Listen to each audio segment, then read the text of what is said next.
Yo, what's going on, everybody? Welcome to episode 5 of the KoppsCast.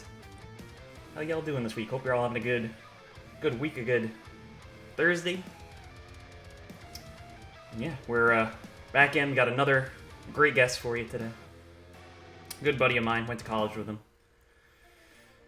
So yeah, it's gonna be a good talk. Mitch, how you doing, man?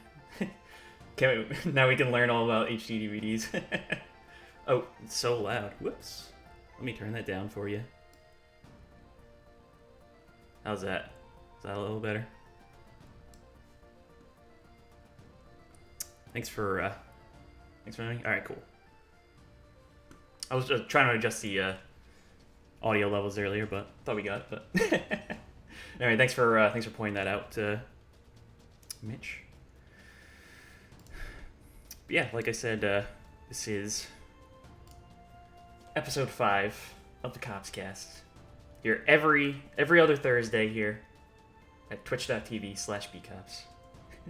Berezovsky, how you doing? Always good to see you as well. And yeah, if you're coming in, this is your first time to the channel. I primarily play RPGs on here. We do a little variety of other stuff. Like I said, we have this little talk show here every other week, just to give some love to our fellow content creators, especially ones that I'm good friends with or know like really put a good grind in. Primarily in everything. Thanks, Mitch. But yeah, like I said, like I've really been enjoying all these so far. This has been a lot of these have been some really good conversations, and I think this one will be much different from that. This is I've been really looking forward to talking to this good friend of mine. He moved away a little after we graduated from college, but because stuff is undone because he's down to party. It's Shane. It's because it's very hot in this office. That's why. Just trying to stay cool. But yeah, I guess we can bring out our friend. Oh, one more thing I will bring up. All subscriptions to the channel through the rest of the month, all the proceeds from that are going towards the Bail Project. So just know that anyone that subs to the channel, like I said, all earnings from those will go towards that. So it's greatly appreciated for everyone that does sub, especially this month. So he's not wearing a tank, so he's also down. But yeah, so now let's bring in our guest, shall we? And yeah, like I said, he's been a good pal of mine since we were in college, and had a class with him. We'll get into that. And he's just been absolutely doing that hard grind on YouTube, building that community, earning those subs, and yeah, I just wanted to give him some love. So everyone, please give a nice warm reception to Andrew Cavanaugh. Hey everybody. Dude, what's up? Not much, man. How are you doing? I'm doing good, man. Doing good. Best we can, right? Yeah, absolutely, right. Yeah, it's kind of crazy right now, but I'm glad that we got together and we're able to do this. This is pretty neat. I'm liking this. This is pretty cool. Oh yeah, man. And like I said, thanks for coming on. This is this was long overdue, man. Like yeah. I mean, we chat here and there on like either Facebook. I don't have Facebook anymore, but yeah, Twitter and Instagram. We would yep. message each other. But yeah, Yeah. pretty much since you moved, it's I don't know. It's definitely been way longer than it should have been for us to like have this like kind of conversation. And since I started doing this little talk show thing. Yeah, it's great. Just trying to think of guests, and yeah, you came to mind, man, and I'm always seeing you come up in my feed, like you're putting out content weekly, like it's so awesome, week. like that you're doing that grind, so yeah, good on you, man. Thank you very much. And yeah, so just wanted to show you some love on here. Oh, thank you. I appreciate you inviting me on, man. You've had some great past guests, man. I was blown away by the Lame Genie thing, man. That was pretty great. I've been listening to them for a while, and I saw him on here. I was like, oh my god, he got him on the show. Like, how did he? Yeah, they're landed them. Like, it's great, man. No, it's definitely awesome. So I really appreciate it, man. Yeah, they're good buddies of mine. We got a bunch of friends already in here. We got Edry. There he is. How you doing, Edry? Got hey, Edry. Amy L, first time watching. Thank you for hanging out with us. Welcome to the channel. Always happy to have new friends come in. You're always welcome. But yeah, man. So I guess we'll just get into it. Like, so how's things been for you during these wild and crazy times in the world? You know. Oh, well, I'll tell you, it's been a little wacky. I started a new job this past September. Mm-hmm. And the job went from working in a brand new building with lots and lots of nice new people, made some new friends right away, had a great time, and this happened, and now I am working in my spare bedroom of my house. So, so it's definitely different. I will tell you, it's been pretty wacky.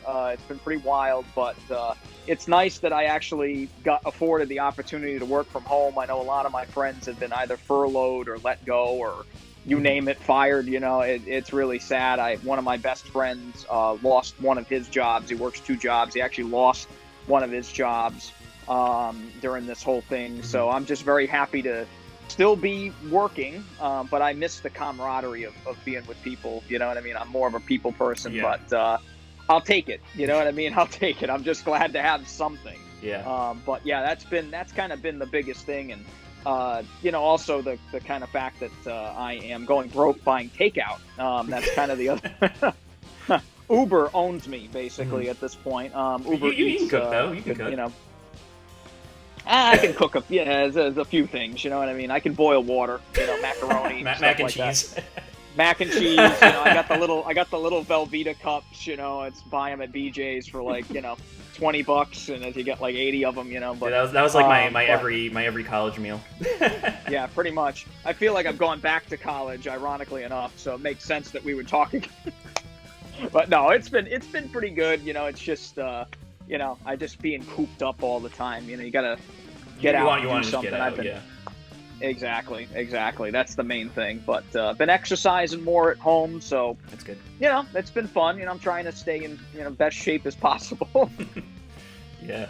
I mean, it's good that you're able to work from home. Like, yeah, there's a lot of folks that they have to go out, and like my roommate, she still has to go out to, God bless her job every day and stuff. But you know. For a lot of folks, you got to do it, but yeah, I mean, I'm fortunate I can work remote too. It's funny, I've been working remote. I mean, for even like 6 months prior to all this happening too, because like the company I work at, our office is being renovated right now. Oh, well, okay. So they got some space like next door to like the main building we were at, and I guess it's like almost done, but just like for the time being, we've just been stuck home anyway. So, I was still going in like a day a week, so at least like I could still do that. But you know, I've been at the point where I wasn't going out enough, and my car battery just kept dying. Yeah. And, I've been setting a reminder on my phone to like start the car every couple days. You know, it's like start the car, drive it around the neighborhood, come back. Yeah. That's what I've been doing, just because I know that's going to happen. Like, if I don't, I'm going to forget, you know, so I totally get it. Yeah, but, you know, you can only hope that all this somehow turns around. Like, I know, like, in a lot of areas, we were talking about this before we went live, like how in Rhode Island, like, we're in phase 3 right now, even though, like, I don't know, like, there's still like a lot of areas that are like rushing into it way too quick, and there's been upticks everywhere already. I'm in one of them. So.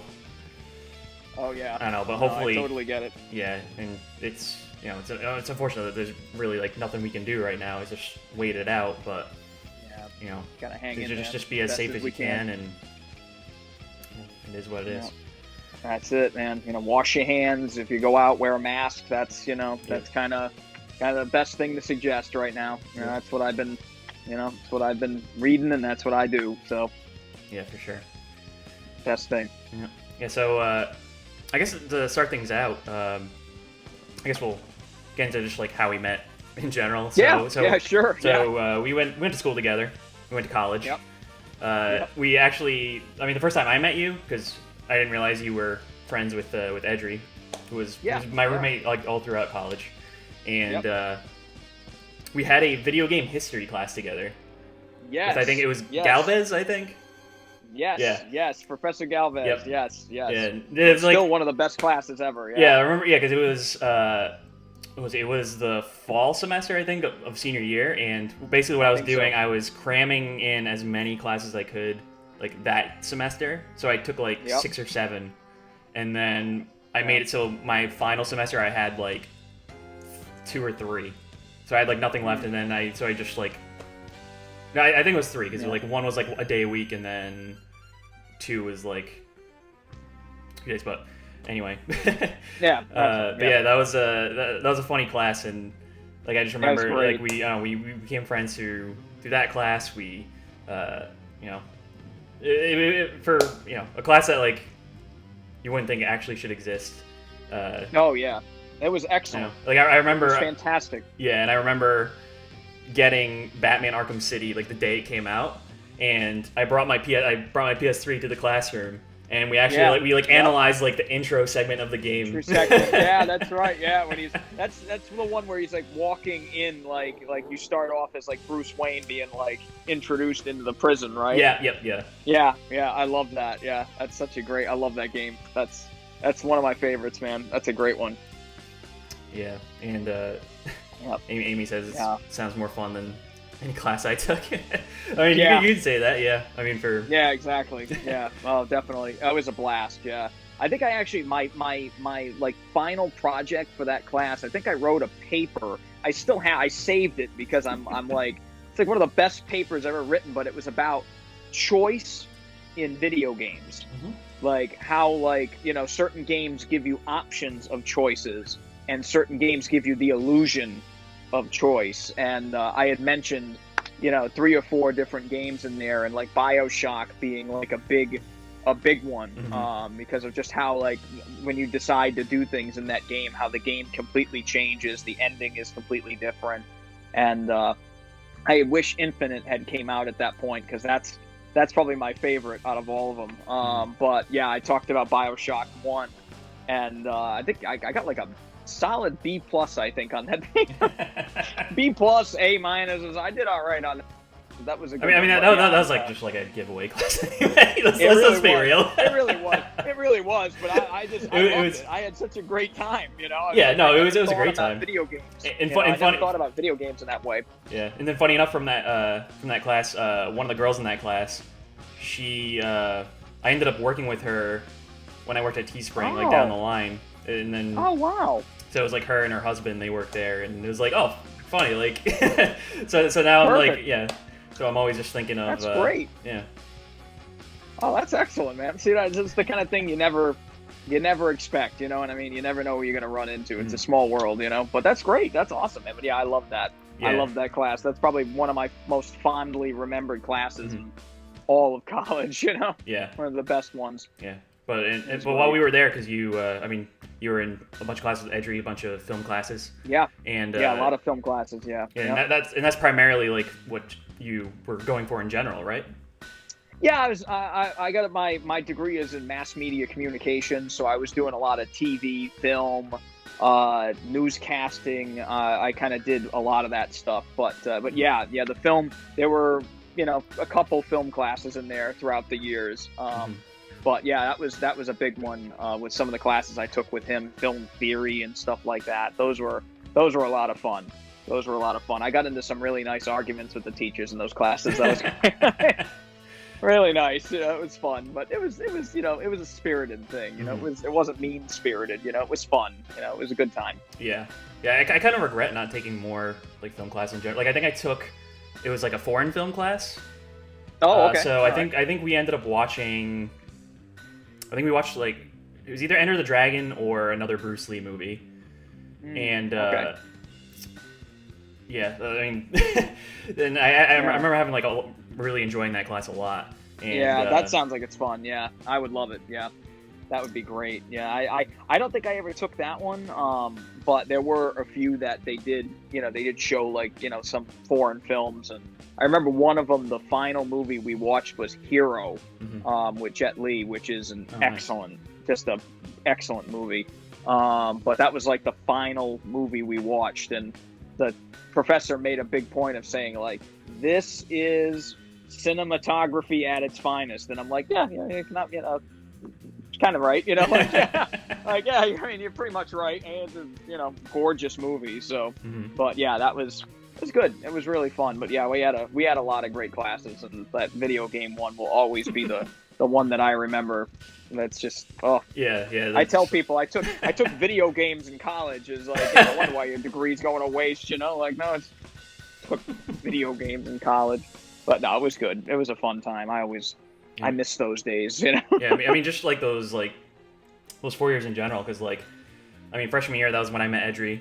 We we were best buds ever since. And it felt like you had like all the time in the world freshman year, because it was just your get your gen eds out of the way.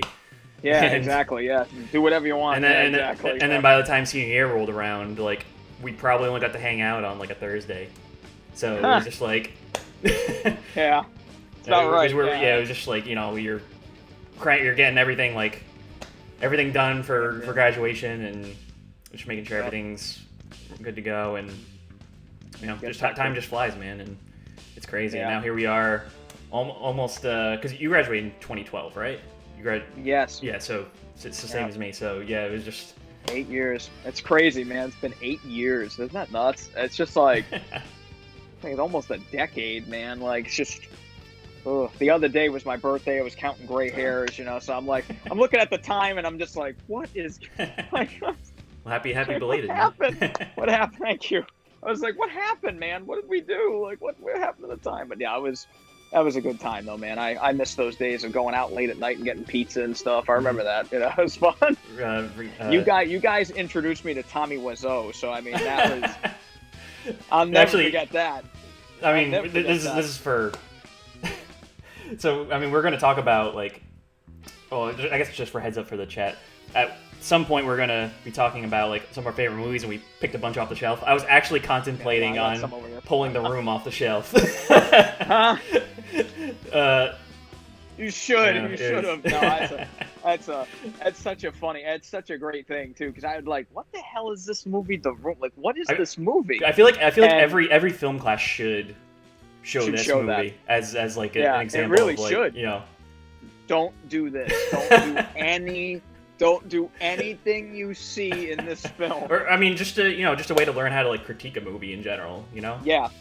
Exactly. It's perfect. It's a perfect movie for that. But yeah, I remember the night we watched that.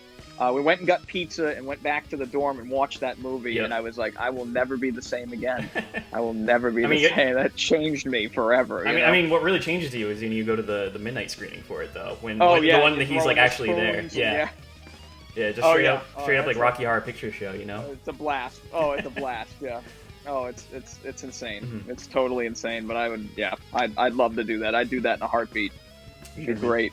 Yeah. So we graduated, and then eventually you ended up moving to Florida. Before you left, though.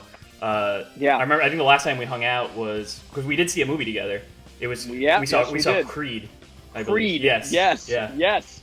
Yep. Excellent movie too. A great return to form for the Rocky series. Like, I really love that. I still need to see Creed 2. I don't know if it's. I enjoyed it. Yeah. I enjoyed it. Kind of made me tear up a little. I'm not gonna lie. There's a couple touching moments in that one too. Mm-hmm. I don't know what it is, but Stallone's really tapped into kind of what works and what doesn't now. But it's a great movie, and it really should be the last.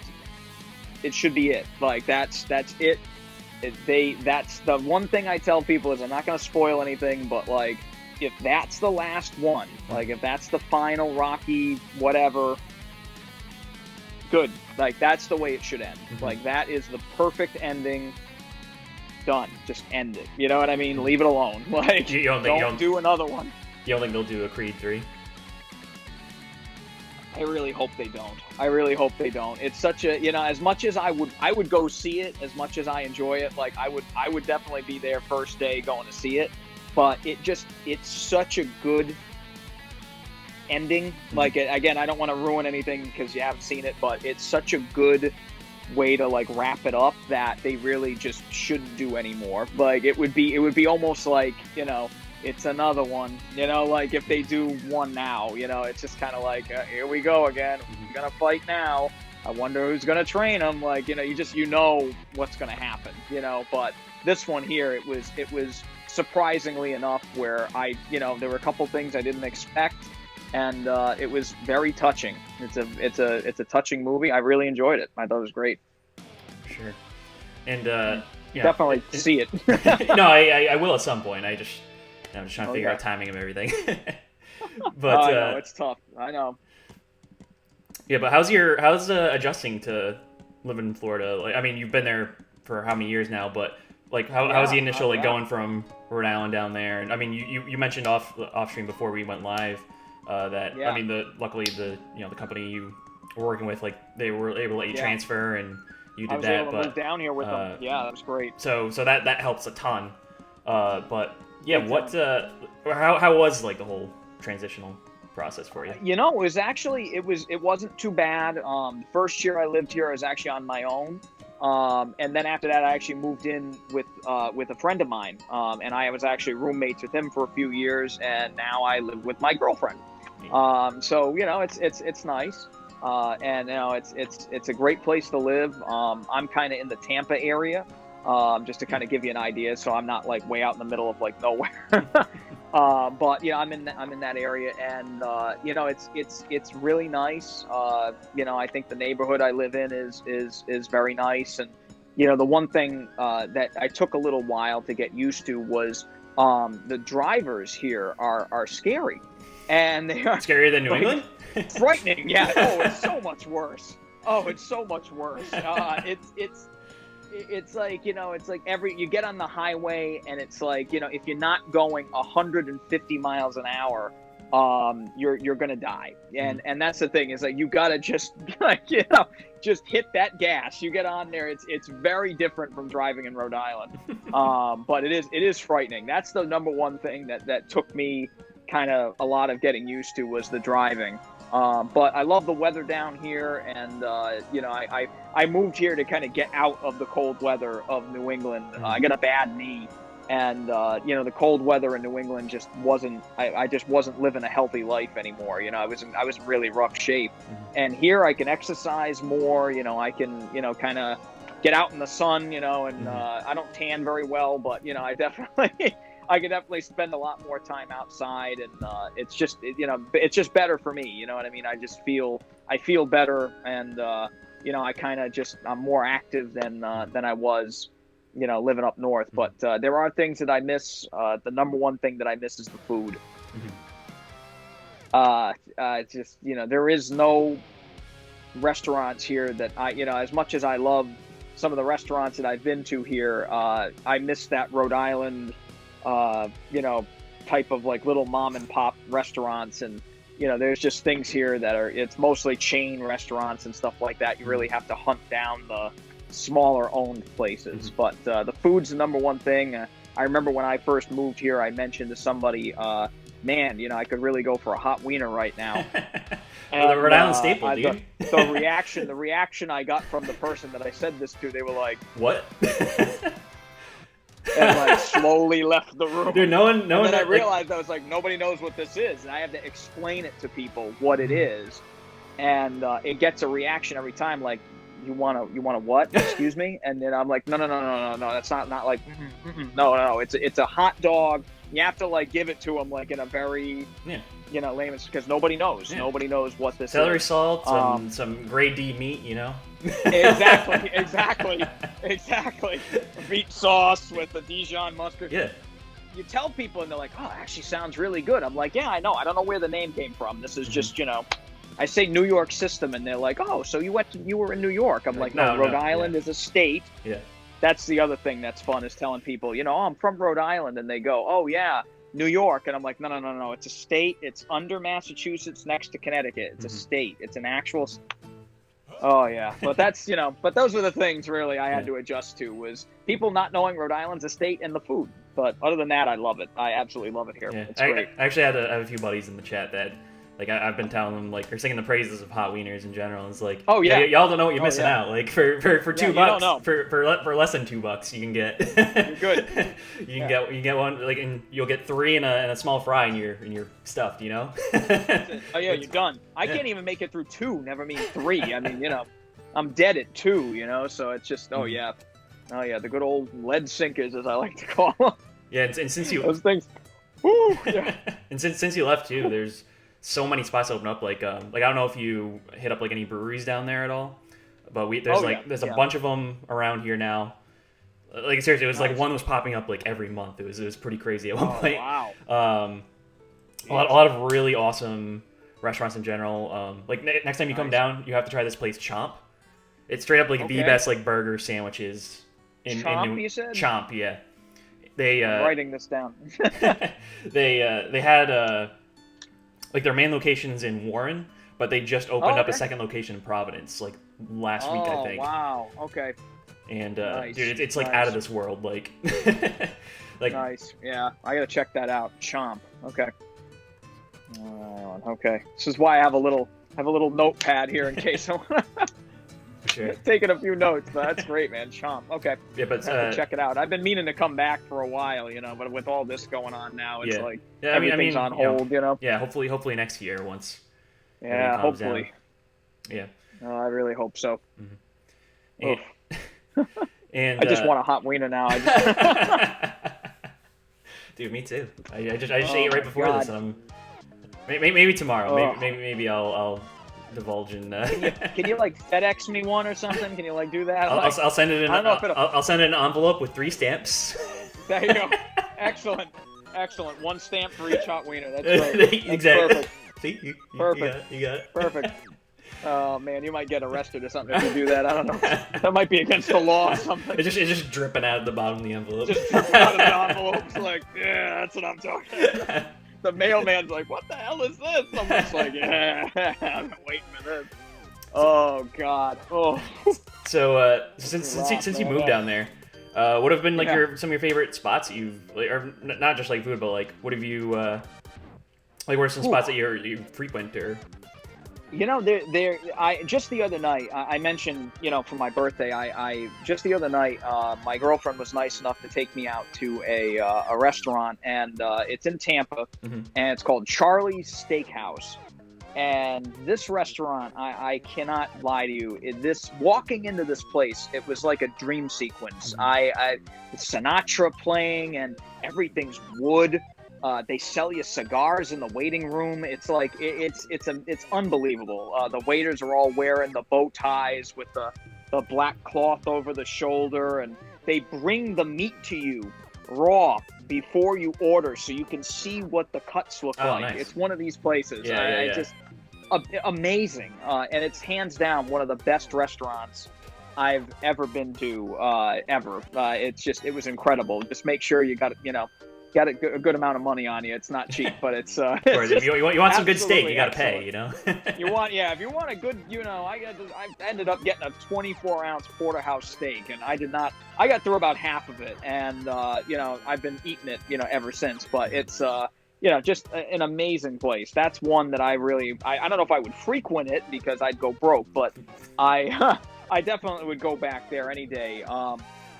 Another place, I actually found ironically enough, because you know me, I'm a big movie guy, and we're going to be talking about that tonight. But another place that I really love to go is a place near where I used to live, and it's actually a pizza place, little teeny beady, pizza place, right? Little tiny place, next to an AMC movie theater. Yeah, there you go, perfect. And the name of this place is called More Italian.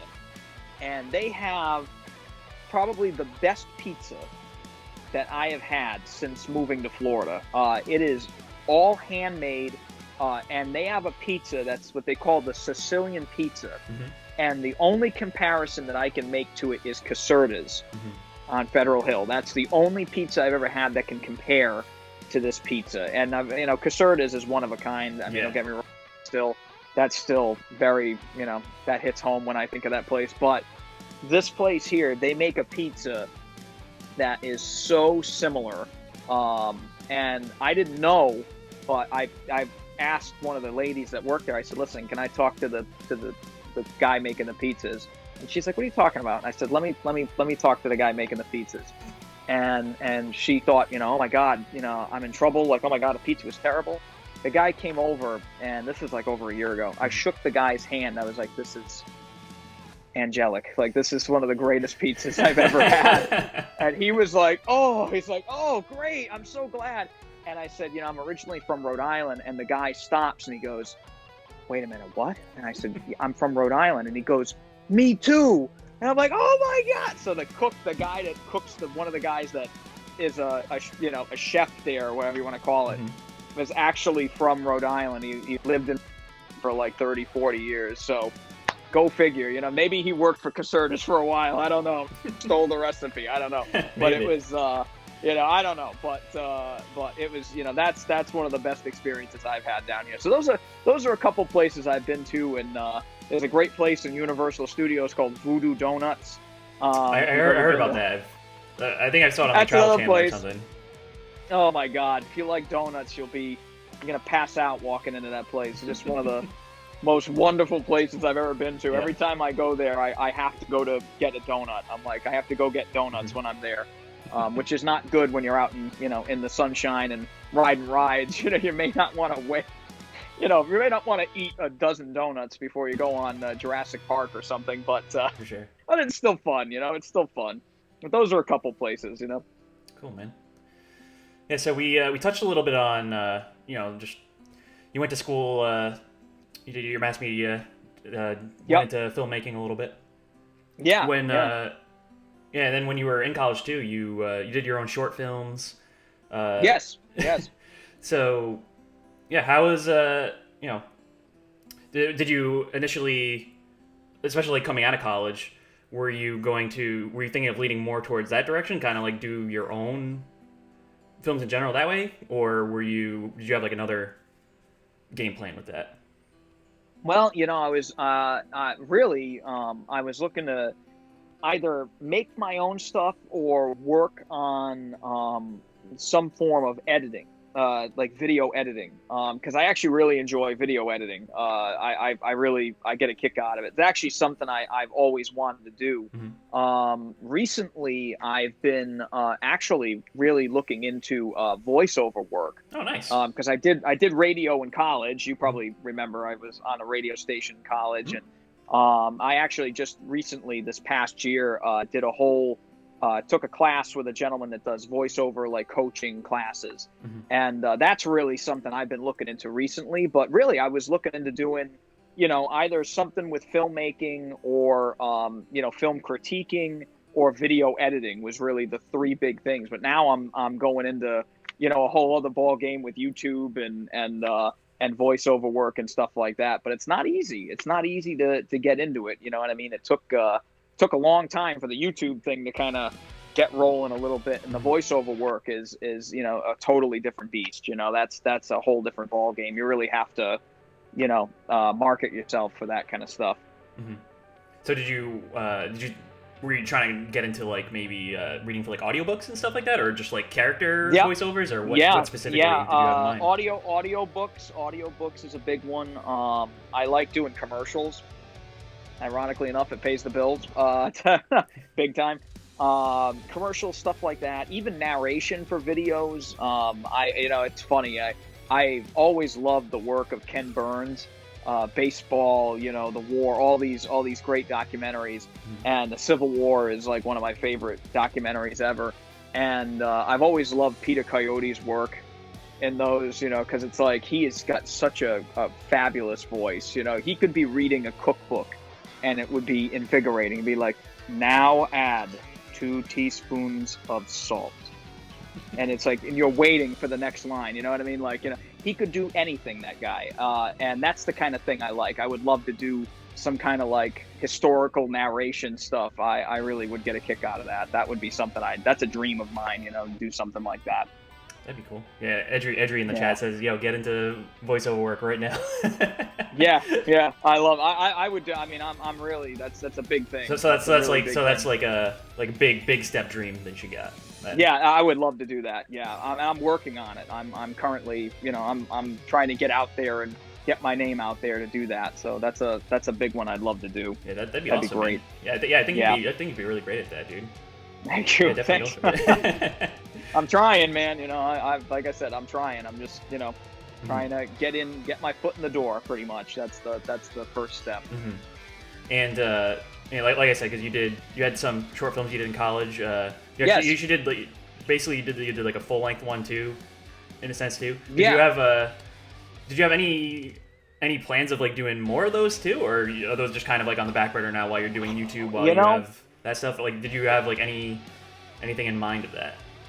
I would love to do a few short films. I've had some ideas recently. It's actually kind of funny. I'll tell you kind of a little thing. Every now and then I get into like, how can I say it? I get into like fascinations with things. You know what I mean? And recently I've been really diving into the work of David Lynch. Mm-hmm. And that's a real, like, I just, you know, I had seen his films in the past, but I had not really, you know, gotten into them.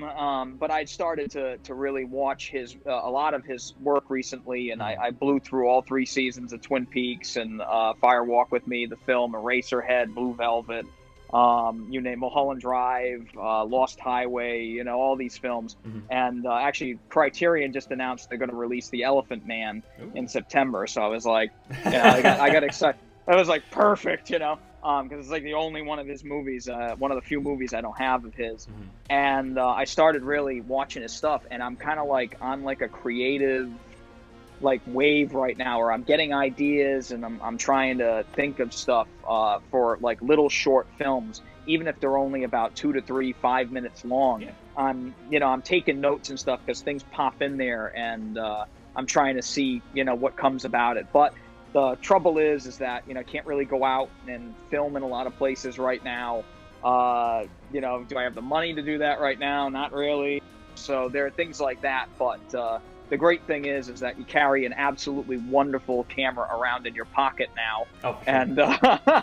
And you know, you can get, you know, absolutely stunning visuals out of a phone or a little crazy, camera. You know, it's amazing. It's absolutely amazing. Like how this phone I have is stronger than my laptop that I have right here. Like that's yeah, exactly. That's why I'm using my phone right now to do this chat, because the front-facing camera on my phone is better than that's on my laptop. So that's why it's like I'm just, you know, I'm using that. But it works, right? But yeah, I'd love to do that stuff in the future. Work on a few short stuff, feature-length stuff. I'd probably not, but short films and stuff for now are definitely in mind for the future, big time. Awesome, man. Yeah, I'll look forward to, you know, if you decide to you delve into that, I'll keep an eye on your channel, or they'll be on YouTube if I do them. Yeah. And speaking of YouTube, especially like one of the reasons why I want to bring you on. Yes. You know, like I said, like I always want to show some love to content creators on this show we got going, and you've been absolutely killing it, putting out content on your channel. You just hit 1,000 subs last year, I think, or was it this? It was last year, I think. You just hit 1,000. It was like right at the beginning of this year. Okay. It was right. So I knew it was like around end of last year, like beginning of this year. Yeah, it's like it was right there. It was right in that time frame, end of the year, beginning of the year, something like that. But now I'm almost at 1,300. I'm almost at 1,300 subscribers. So it's coming. You know what I mean? It's coming a long way. You know, it's one small step towards moving. You know. And exactly. I'm proud of you, dude. You're like I said, you're putting out a new video like every week. You're doing that grind. It's just awesome to see you still keeping at it with your channel, man. Thank you. It's a thing I like doing. You know, it's fun, and I'm gonna watch movies, whether or not, you know, I do the reviews anyway. So I just figured if I'm doing this, that's kind of how the YouTube channel started. Was I collect Blu-rays, and it was DVDs. First it was VHS, then it was DVDs, then it was Blu-rays, and now it's 4K Ultra HD Blu-rays. And the reason why I've been kind of moving up the line is because when you get one of most movies on 4K Blu-ray, they have been a few duds, but most movies, they are basically the most exact representation of what the filmmaker wanted. And you can finally experience that level of detail and picture quality at home. Whereas before you used to have to, go to the theater and see a really good print of the movie on film. Now you can just, you see it at home, and it's mind blowing to me that we can do that. That's one of the big things behind doing the reviews, because the discs are expensive. Yeah. And I mean, they're coming down in price now. I mean, remember when they first came out? A little, yeah. I mean, it was like Blu-ray too. Blu-ray was like dumb expensive in what, 2005, 2006, when that format launched. Yeah. And And thank you, Mitch, for posting the link to Andrew's channel. If y'all haven't checked out his channel yet, definitely check out Andrew's videos. Give him a subscribe. Hit that button. Hit that. Yes. hit the likes. Hit the subscribe. Yep. Hit the subscription button, man. Yeah, that's it. Doesn't cost nothing. It's just it just helps me out, and again, it gives me that little boost of confidence to carry on. But it's been fun. It's a lot of fun to do, and I get a kick out of it. And like I said, I'm gonna watch these movies. I'm gonna buy them, or now I've actually been really lucky. I'll mention to you on here, I have actually gotten not many because of this whole COVID-19 thing, but I actually do get some advanced copies of movies from certain studios. Oh, that's awesome, dude. And they are free. They're not paying me to review the movies or anything. So I'm telling it like it is. I'm not going to say, oh, the movie's great because it was free. It's just, they send them to me sometimes, and I get them. Not of all. I don't get all, but I do get some advanced ones, and that's nice because I can tell you how they are before they come out and whether or not it's actually worth buying. Yeah, for sure, man. And how'd you get started on the platform? Because did you start it your channel just having the intention of just uploading your whenever you would do short films at the time, and then eventually you're just no, I kind of want to go in this direction with it. Yeah.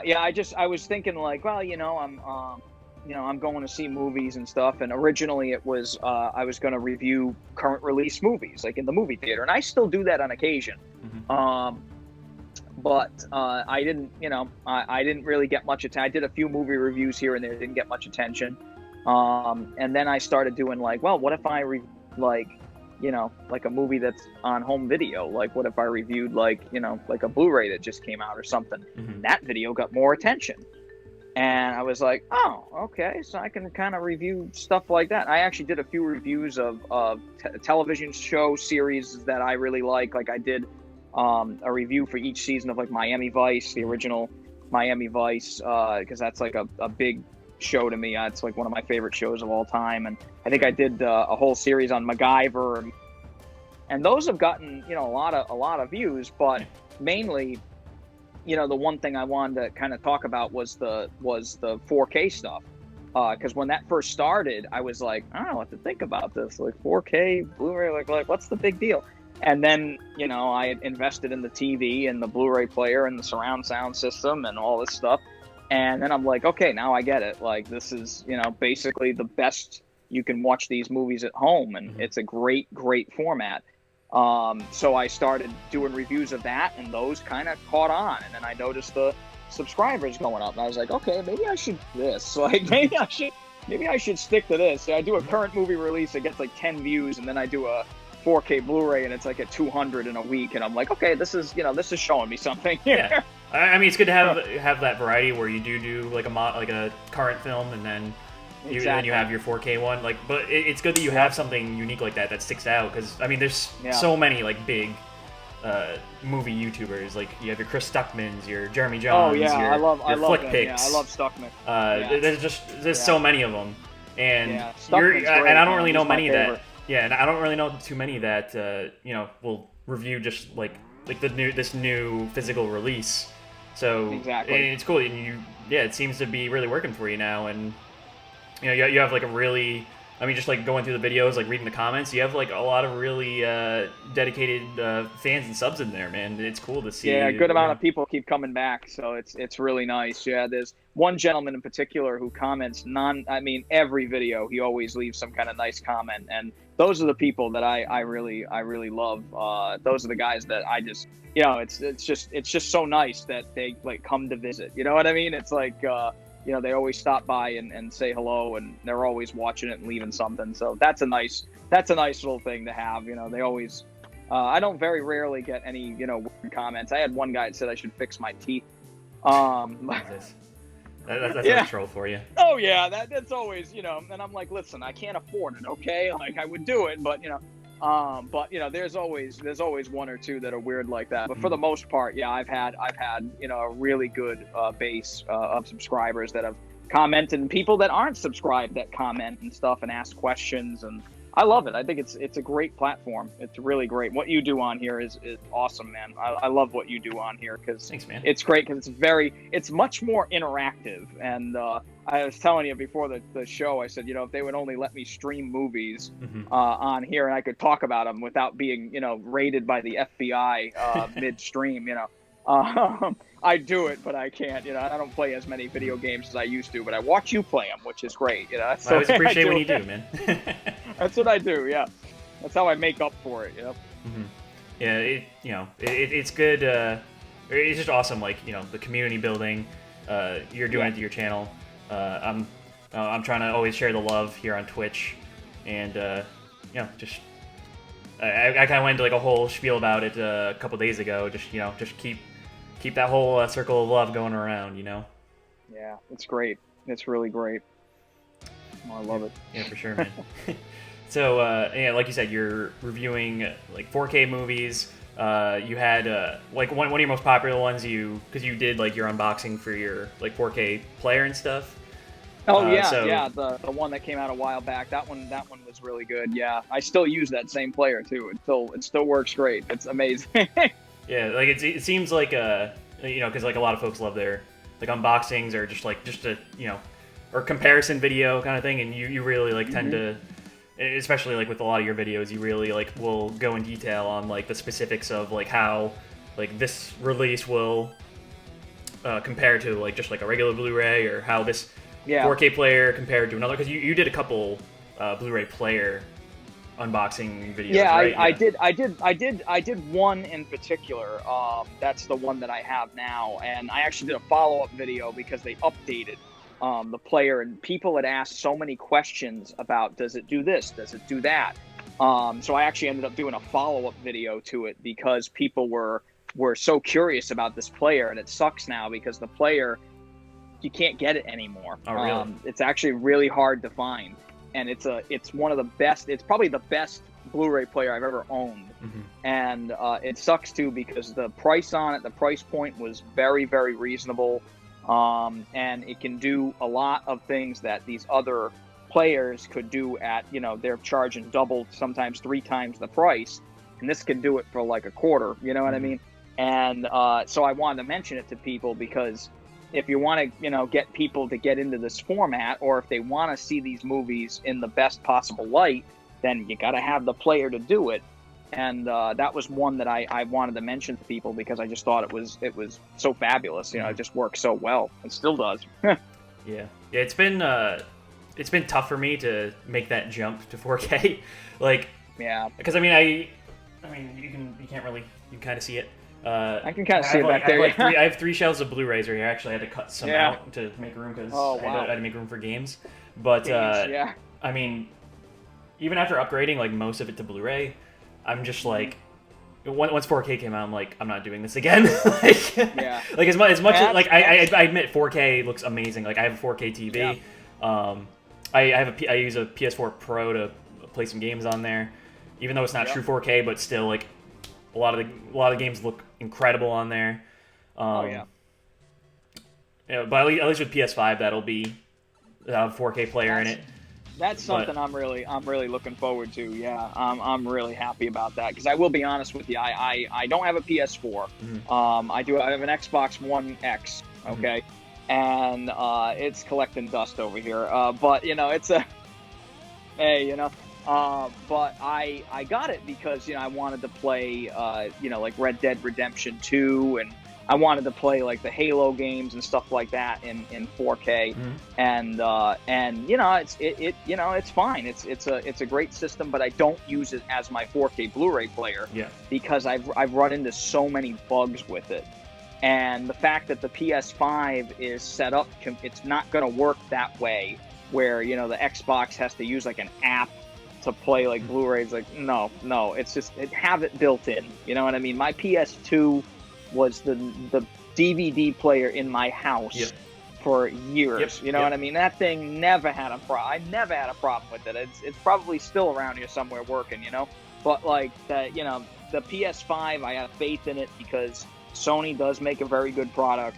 And if that does, you know, if that does work as well as the PS4 and the PS3 and the PS2 did with all their disc drives, I'm sure it's going to be beautiful. I think that's going to introduce 4K Blu-rays to a lot I was actually going to ask, like, since you mentioned you have the Xbox One X, how that compares to like your dedicated player. It sucks. It sucks. Just straight up. It sucks. It sucks. I'll be honest with you. It sucks. It's not. I don't want to say it's unreliable. Okay, I don't want to say that. Okay, but I have tried to watch a few movies on it when it used to be hooked up in my main living room, and now it's kind of been relegated to the spare bedroom there, so it's mainly just for gaming now. But when it was in my main room there, you know, I had it hooked up and outputs Dolby Atmos, you know, sound is great. But I can't remember what movie it was. Oh my God, I think it was First Blood. Nice. When that got released in 4K, so the first I should have included my list of my stack over here. That's nice. movie. I love that movie. But on 4K, and I was, you know, just gonna pop it in. I was playing a game that day. It was a day off, and I'm like, let me put this. I want to watch this. I'm in the mood, you know. Let's watch some Rambo. So I put the movie in, and it didn't play. And I'm like, maybe I got to update or something, you know. I just, you know, see what's something on the Xbox. It would not play in the Xbox. It just would not play. And after that, I was like, I've lost faith in you. Like after that, I just couldn't go back. But I watched another one that was from a different company. I think it was Backdraft. I watched Backdraft on it, and it froze up at one point. And it almost like it was skipping. Like it was like almost like, you know, like a CD with a scratch on it, but the disc doesn't have a scratch on it. So stuff like that, you know, weird audio glitches. Things like that. After that, I was just like, I can't use this anymore as a 4K Blu-ray player. It's too unreliable. Whereas my Philips, that is, I think like a quarter of the cost of, or maybe 1/5 of the cost of the Xbox One X, not one problem ever. I've never had a problem with it. Never had a power issue, never had a audio glitch, video, nothing. It has been absolutely perfect the entire time I've owned it. Even after, you know, it being updated and stuff to support different things, still no problem. So I always tell people, if you're going to watch these 4K movies, hopefully the PS5 will be, you know, as good as I'm hoping it will be. But if not, get a standalone player, because it's the best way to go. Do you think you'll get a PS5 day one and like maybe do a comparison video with your dedicated player? I want to find out more about it. I watched the announcement, you know, the other day, and all the videos and stuff about it. But there's a couple questions I still have about it that they have not answered. And the one big one that I have is, what kind of sound can this thing output? Because they said, 3D sound. Ooh, 3D sound. I'm like, is it Dolby Atmos or is it not? Like, is it, like, tell me, like, is it DTS? Is it Dolby? What the hell is this, you know? Because if it's like their own audio thing, I'm like, I don't know if I'm going to like that or not. Because if it's their own audio, how is that going to play with these discs that have certain audio codecs. Like, how are they going to play? So I want to find out more before I kind of jump in. But in all honesty, if I had to pick a console for the next generation, I would honestly go with the PS5 over another Xbox. I just can't see myself buying another Xbox right now. I just can't. I just can't. I can't do it. You know, it's like I'm jumping ship. You know, I'm sorry, but you know that's kind of how I feel as of recently. Yeah, for me, I've just been Team Sony. Like, I mean, I have totally understand. I mean, I've also been Team Nintendo, but I've never owned an Xbox, and but for PlayStation, like that's always like my go-to, just because, dude, the exclusives on that are so good, man. They're so good. That's the thing, is like, you know, I missed out on God of War. I missed out on Spider-Man, so you know, the most recent ones. And that's why it's like, I think about it and I'm just like, I made a terrible mistake. Like, I'll be the first one to admit it. I was like, man, Halo ain't worth it. Like, as much as I love that series, it's just like, man, come on, man. Like, after 3, I was like, you know, but it is what it is. Everybody makes mistakes, you know what I mean? We'll see what the PS5 looks like again once they start releasing more details about it. I'll be letting you know what I'm doing. Yeah, Edry mentioned that 3D sound is for games only, but I feel like they would do. I feel like you'd have to maybe do something for the movies too.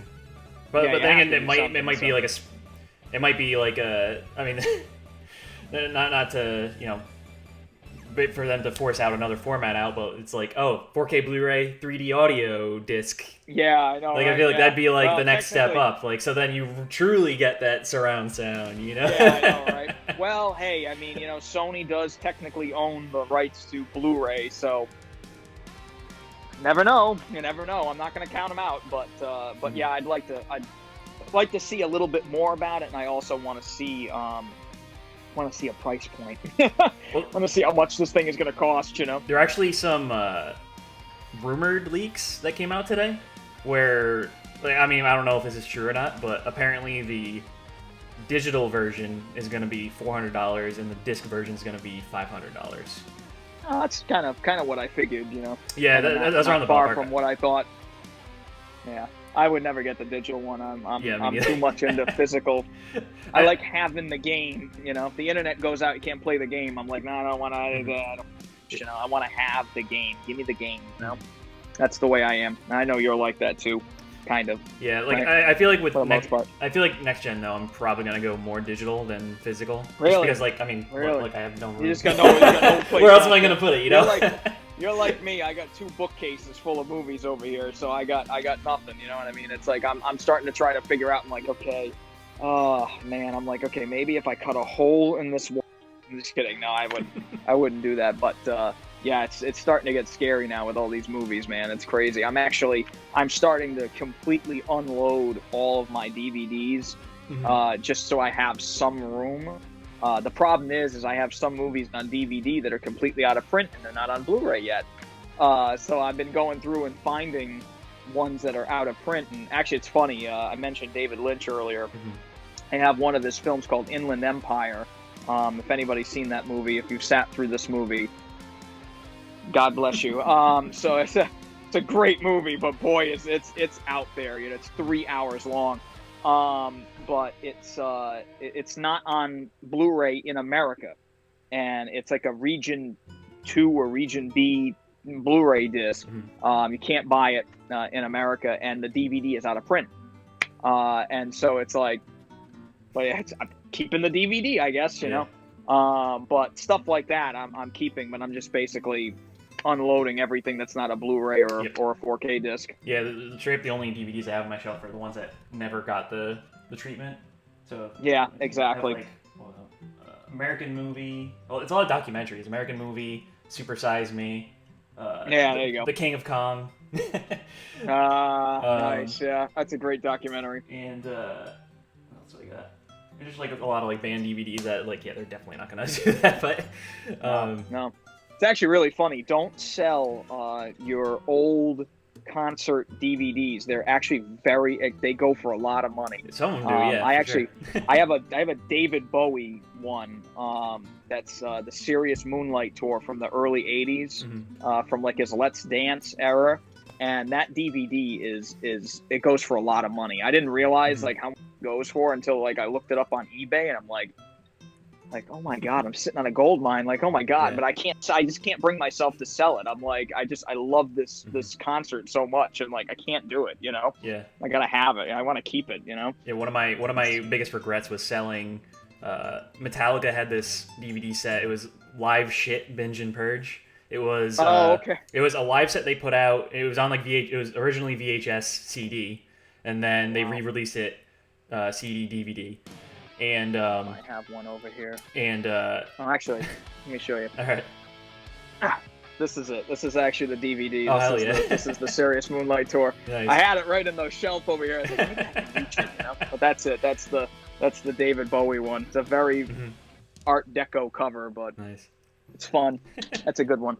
That's a good one. But yeah, like I really regretted selling that Metallica set because it eventually went out of print, and it was like it had like a few concerts. It was a few concerts in between And Justice for All and Black Album, so it was like them at like their peak.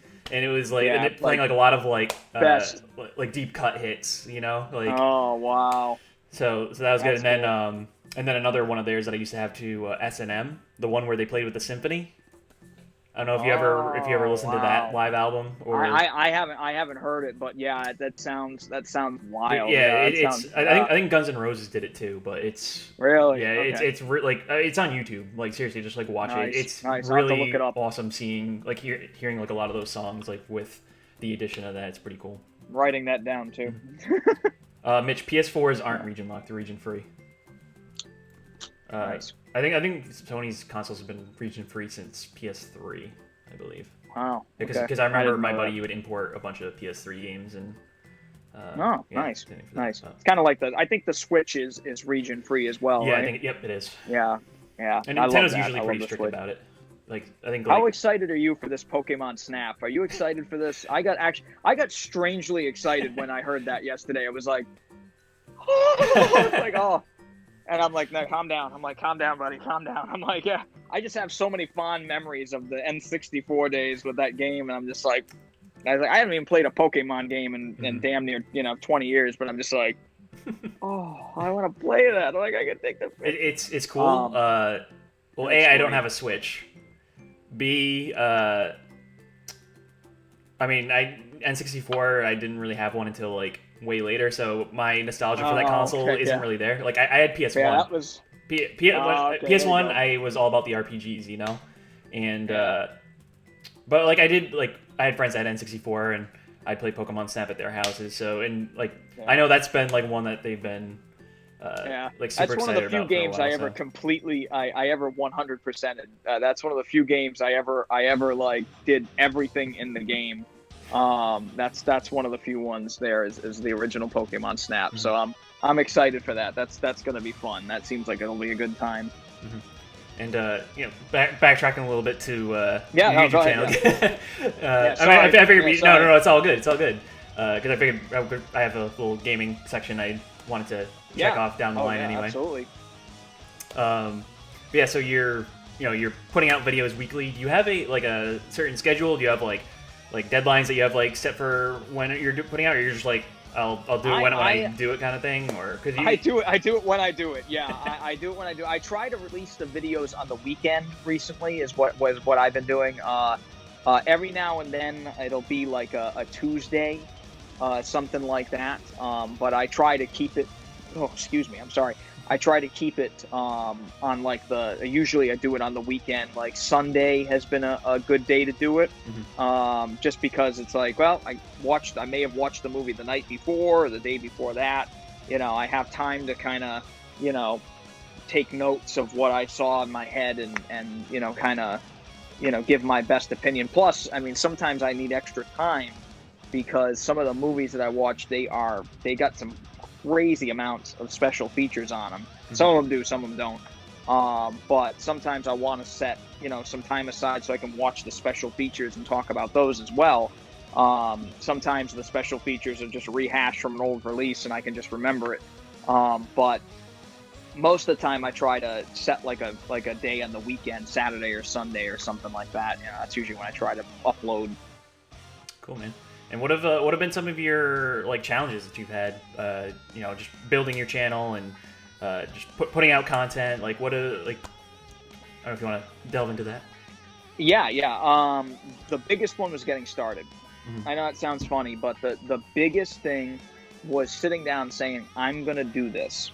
Yeah, this is what I'm gonna do. And like I said, even though it's changed since I've started, it really was just like, I'm gonna sit down and I'm gonna do this, and I'm gonna do this every week. And it was just basically putting, you know, like this is how I do it, you know. The other biggest challenge is like I mentioned earlier, you know, very, very recently, I'm talking about within the last month or two, before I started to get some advanced copies, which are very rare. I've only gotten, I think, 2 so far, but sadly the COVID-19 kind of put a kibosh on a lot of the movies I was supposed to get, which really sucked. It's so cool that you got them though. That's cool. I mean, you know, they said they're going to resume soon, so hopefully we'll get more movies. But sure. The biggest thing is buying the movies. Because, you know, like you said, they're $20, $30, $40 for some of these movies. And it's just that, you know, I can't always afford to spend, you know, like I get requests from people on the channel and you know, God love them. I mean, they're, you know, great people that watch the channel, but they're like, review this $1,000 box set, and I'm like, no, I can't. Like, I'm not, you know. Like you want to buy it for me? Yeah, it's like the Star Wars, the Skywalker collection came out on 4K, and that I think is a solid $200-$300. Oh, wow. I think it's in that range, and it's all the Star Wars films, you know, all of them, all 9. On 4K, Blu-ray, and a digital copy. It's in this big box set with a book. And I think somebody was like, can you review these, you know, can you review the Star Wars movies? And I'm just like, I can't afford to review the Star Wars movies. Like those don't go on sale, even if you buy them separately. And of course I say this, and there was a sale for a very brief period of time at Target after they came out, and I missed it. So that's the tough part, is that, you know, sometimes you can't get the movie. You know, sometimes they're sold out. Sometimes I don't have the money for it. But, you know, that's the tough part, really. You know, sitting down and watching the movie and reviewing it and editing it, I love it. I get a kick out of that. But getting the movie is not always easy. That's the toughest part, you know. But Amazon is my friend, and I should own stock in them at this point. You know, that's of course, yeah. Pretty much. I really should. Speaking of rare sets, the one that like almost tempted me, I was like, I thought about it. I really thought about it. I was like, no, I can't. It's just dumb expensive. That Infinity Saga box set. Oh yeah. It was Best Buy exclusive, and it was only available for like it sold out like super quick, and I'm like, gone. Do I really want? Like, it's such a cool set. It's so it's nice, but yeah, I couldn't. That's one where I saw it and I'm like, well, the problem is I already own a lot of these movies already. Like I have a lot of these movies already, be on Blu-ray or 4K, and I've got most of them now on 4K.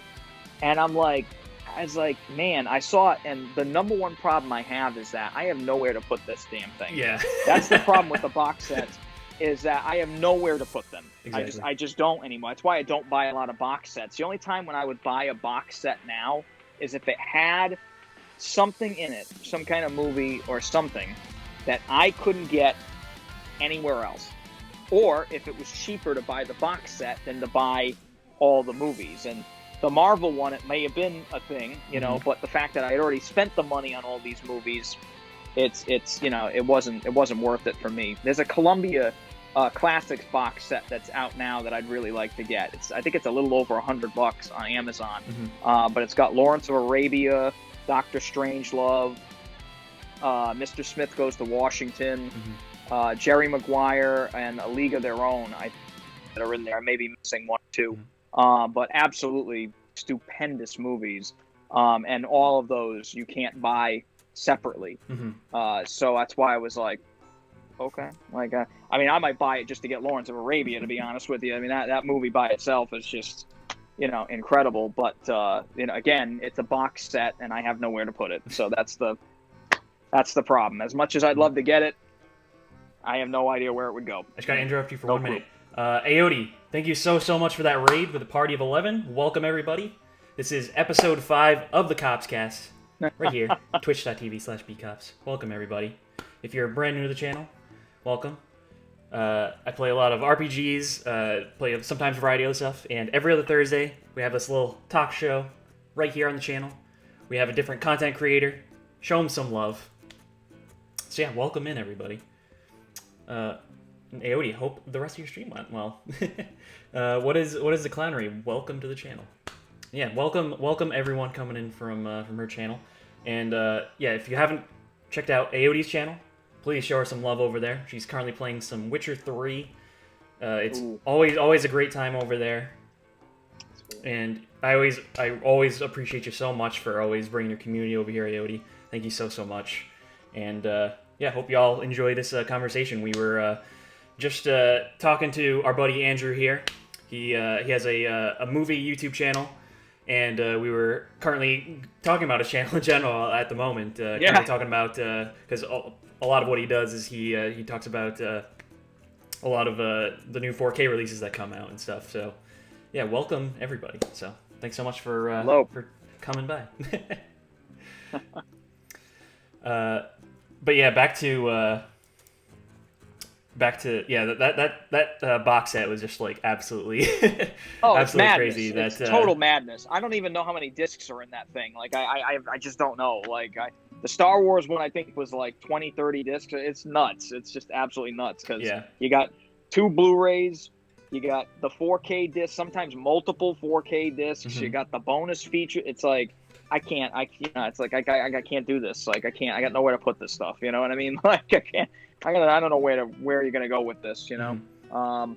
Remind me, the Infinity one, was that like a big was it like a case kind of thing? Yeah, I can't remember what this thing looked like. It was like a case that had like all the discs I think were in like little like CD cases basically. CD, and then, like little things that Yeah, and then it had a letter from Kevin Feige with like it was a numbered thing because there was only like so many they did, which is like I think that's like obviously what skyrocketed the price on that thing, which was I know, I can't even imagine. I love that's the problem is I love stuff like that. I love like limited edition stuff, and I remember on your stream a while was it last week where you mentioned like limited run games. Mm-hmm. I love those guys, and that's like it's just because like if you get this thing, they're not going to be there long. You know what I mean? That's why stuff. And it's funny, like Criterion Collection used to be like that years ago, where it was like there's only so many, and now it's like why are they even numbering these things anymore? There's 80 million. Like there's no they got a number on the spine now, but there's 14,000 copies. It's like it's not a limited thing anymore. Yeah. But still, you still love them. You know what I mean? They still are a fabulous company. But yeah, there's not much out there like that anymore, where there's just only so many. It's rare. It's really rare. Yeah, and especially with that set like that. Once because Disney Plus like just came out like a month after that, I'm like, that's right. I mean, right. I have the 3 movies that aren't on there, like the 2 Spider-Man movies and then Incredible Hulk. So I'm just like, all right, well, I'm just gonna start watching on Disney Plus, then pull out the Blu-ray whenever it's the one I can't watch. Exactly. Yeah, I got those 2. Actually, the Incredible Hulk is actually one that it's out on 4K. It's actually one of the few I don't have on 4K is Incredible Hulk. That's one I got to pick up. It's not that expensive either. I think that one I saw for like $10-15 at one point, and for the 4K, so not too bad. I'll have to check it out at some point. It's a good movie. I saw it in theaters actually, I think. Yeah, man. And talking about your YouTube channel in general. I mean, you like just like going through it, just checking out some of your like most popular ones. Like we talked about your 4K Blu-ray review, the player review. You have the Philips one. Yeah. Yep, you have some some series that you reviewed on there, and the one that's your number 1 video on the channel is one that really took off. It was during that crazy snowstorm in Rhode Island. The Rhode Island success story. that is my number 1 short film, and that just blew up. It just blew up, and I had no. I was. I think we were still in. I was out of college. I think at that point. I think it was actually not long before I moved down to Florida. But yeah, it was just a thing. I had, of all people, I had my mom on the camera. Mm-hmm. I'm not kidding. I'm not kidding. And I just said, listen, I'm just gonna make a stupid video where you don't know what's going on for most of the video, and then all of a sudden, like, you can kind of see me come out of, because the snow was coming down so heavy. There was like 2 feet of snow at that point. It was crazy. It was like 2 feet. Yeah, it was it was one of the worst blizzards I've ever been in my life, and the snow was like up to my my butt, and I got a thing of white bread and a thing of milk, and I just was like, because there's a running joke in New England, the bread and milk thing. Every time there's a snowstorm, you go buy bread and milk. Well, there's also that other video from that comedian, I think, the one where he's like, yes, he's getting sorry, gotta get the bread and milk, gotta get the bread and milk. Yeah, exactly. I was very inspired by him. And I even put the thing like, this is no relate. I owe this to him, for the idea. But yeah, I was just like, man, this is great, and I just wanted to be like, I got the bread and milk, and that thing just took off, man. It just did. It really did. It's still to this day, it's the most watched video on my channel, and sometimes I still get comments on it. Sometimes I'm just like, who are these people? But yeah, it's crazy. But yeah, I just wanted to make like a one continuous shot video where it's just me, walking through the snow, and we had a great laugh. I had a great laugh doing it. I had to cut out my mom laughing in the background and filming it. And it was absolutely hilarious. Yeah. My poor mom froze her ass off that night, though. I will say that. Sorry for the bad language, but yeah, no, seriously, she was out there like after a while, like going like, what are we doing? Poor mom. I love you, Mom. I'm sorry. If you're watching, yeah. Maybe she'll catch us later, because I upload the VOD on both on Twitch and on YouTube. So that's right. Yeah, she'll probably watch this at some point and go, I'll hear about it. I'll get a call about it. But no, it was so much fun. We had a blast doing that. But yeah, I couldn't believe the amount of people that watched that thing. People actually thought. For a while, people thought it was like one of those like jump scare videos. I'm just like, I'm not that creative. Like, I can't, I'm not gonna do somebody come out from the corner. It's like, no, come on now. But it was good. That was a good time. I had fun with that one. Yeah. It was good. Because you don't even know what's happening, and this dude comes out with bread and milk. Looks like he went through hell to get it. Exactly. That's exactly right. That was the whole point. Yeah, that was the whole point. That was great. So what would you say? Would you say like that's like your favorite video or one of your favorite videos you've done, or like out of like pretty much like out of like your new stuff? Like, what would you say is your like all-time favorite thing you put out? Man, that's a good question, man. I like that. That's a good one. That one is definitely the funniest one. That's definitely the funniest one I've ever done. It was so much fun, and it's just, I laugh watching it. Sometimes I don't really watch my own stuff very much, but that's one where I go back and watch it. It makes me laugh. That's a good one. Of all the the most recent videos that I've done, we talked about the 4K Blu-ray player. That one was kind of out of my comfort zone, because I don't usually talk about technology much on my channel. That's definitely a favorite of mine. You mentioned that one already. And the other one that I enjoyed doing, but it was a double-edged sword. I enjoyed doing the video and talking about the movie, but I was very much disheartened. And that was a video that I did for Terminator 2, the 4K for Terminator 2, because that is hands down one of the most disappointing releases of any movie. Really? On video, yeah. Is that just like overall, or just like on 4K? On 4K. So the so Blu-ray, I have the older Blu-ray purposely still, because they screwed up the 4K really badly. To the point where the color timing of the movie is very strange. It's very bluish. And now, some of the movie is kind of with a blue hue, but now it's almost artificially too much. Yeah. They DNR'd the movie where they used a lot of what they call digital noise reduction, where if a movie is shot on film, the film inherently has a grain on it, like a grain structure, okay? And the problem is that when you digitally take that out, okay, you lose a lot of times, unless it's done very, very well, which it kind of has been here and there, but most of the time not really. If you take that out, you lose the definition of the picture. So the detail quality of, let's say, of somebody's shirt or somebody's face or something, it becomes very bland and almost like smeared. It almost looks like it's too soft. And they did that all throughout that movie. And it's not like, the worst part is, it's not even like every scene. It's like here and there, this shot, that shot, this shot, that shot. And it's really too bad because that was, that's like one of my favorite films of all time, and I was very straight up excited like one of the best movies it. ever made, in my opinion. Ever made, yeah. It probably is the best action film of all time. Like, I mean, Die Hard is my favorite action film of all time. But like, yeah, you got the poster over there. Yeah, exactly.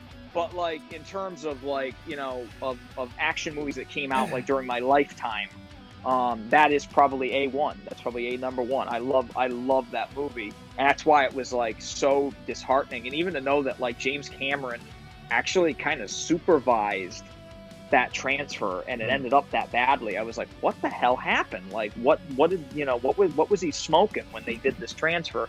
Because it was just really not very good.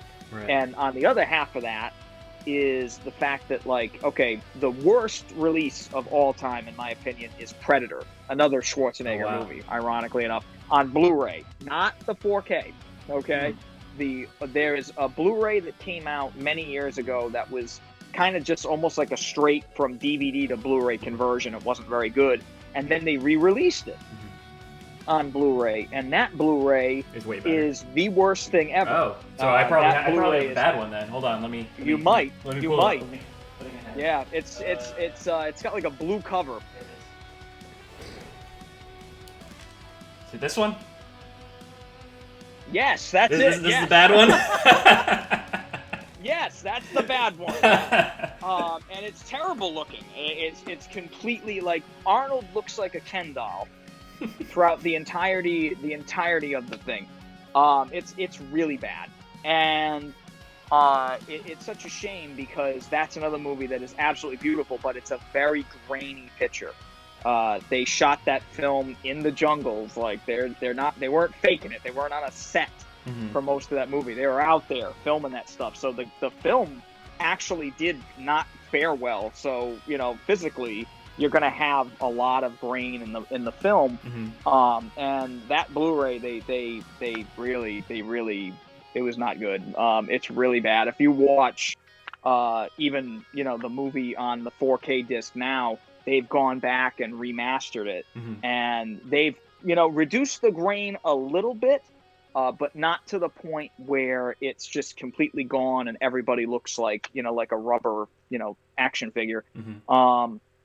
But that new one, the new 4K for that movie, is outstanding. That older Blu-ray though is that in my opinion I never knew. That's the world's worst. Yeah. It's the world's worst. It's so bad. Yeah, you gotta, like I said, you don't know it until you're like watching them like side by side, and you're like, oh, yeah, you see it and you go, oh man, that's bad. Like, oh, geez, But that's the case with that one. So what do you have coming up for the channel? Do you have like anything different, anything like to change things up, or like what do you have planned down the pipeline? I'm hoping. Again, once the movie theaters reopen, I'm hoping again to do a few more current release movies. That's the thing, is because I just miss it so much. Again, I don't, I want to play it safe, obviously, going to the movie theater, obviously you got to be real careful. But I'm hoping to do a few more current release movies. I'm very excited for Tenet. Dude, same. I'm so hyped for that. I am wetting my pants with excitement for that one. It's the Nolan movie I wanted since Inception. Yeah, pretty much. Yeah. I mean, don't get me wrong. Dunkirk was incredible. I love that movie. But I'm really, really excited for Tenet. That is a big one. I'm sad that it got pushed back 2 weeks, but again, at least it's not been pushed back 17 months like the Bond movie has been. Oh my God. Anyway, talk about. Yeah. But those two movies, honestly, are the two that I'm most excited for this year: is Tenet and No Time to Die. By the time that Bond movie comes out, though, I will be dead. But that's the. It's so bad too. I don't know if you saw it. Please don't look it up if you haven't seen it. But I've seen people post stuff about it, and I've really tried to avoid it. But I think I did hear about it. It was I think spoilers. Well, spoilers, but actually no. Maybe I'm thinking of a different movie where like Daniel Craig had to like basically like help like put together the movie basically because really? yeah. I think that was I don't think it's the first one. I think it was the second one that he came on. Oh, yeah, Quantum. Yeah, Quantum, that's it. He actually literally had to be like, okay, what are we doing today? Like, they had to salvage it, apparently. He's like, yeah, because a writer's strike. There was a writer's strike when they were making Quantum. Yeah, I did see that. That movie's a mess. But the new one is in trouble, you're saying? No, it's not trouble. It's just that The Guardian, which is a British European newspaper, they have a website as well. They thought it was a great idea to just post giant spoilers about the movie in a headline on their website last week. And thankfully, I have not seen it. I don't suggest anybody look it up because supposedly it's confirmed. And those spoilers actually ruin a giant plot twist in the movie. So please don't look it up. Don't even think about it. Just ignore it. Just don't go near it because I've really been looking forward to that movie, and it's been delayed 17 times. So I just want to go into it and enjoy it, and the same for Tenet. I just want to go in there and be like IMAX. I just want to see see it on the big screen and huff through a mask the entire time. Just have the big have a surgical mask on the entire time I watch the movie. I don't care. It's fine. I'll be sneaking popcorn underneath it. No joke, really, though. Stay safe.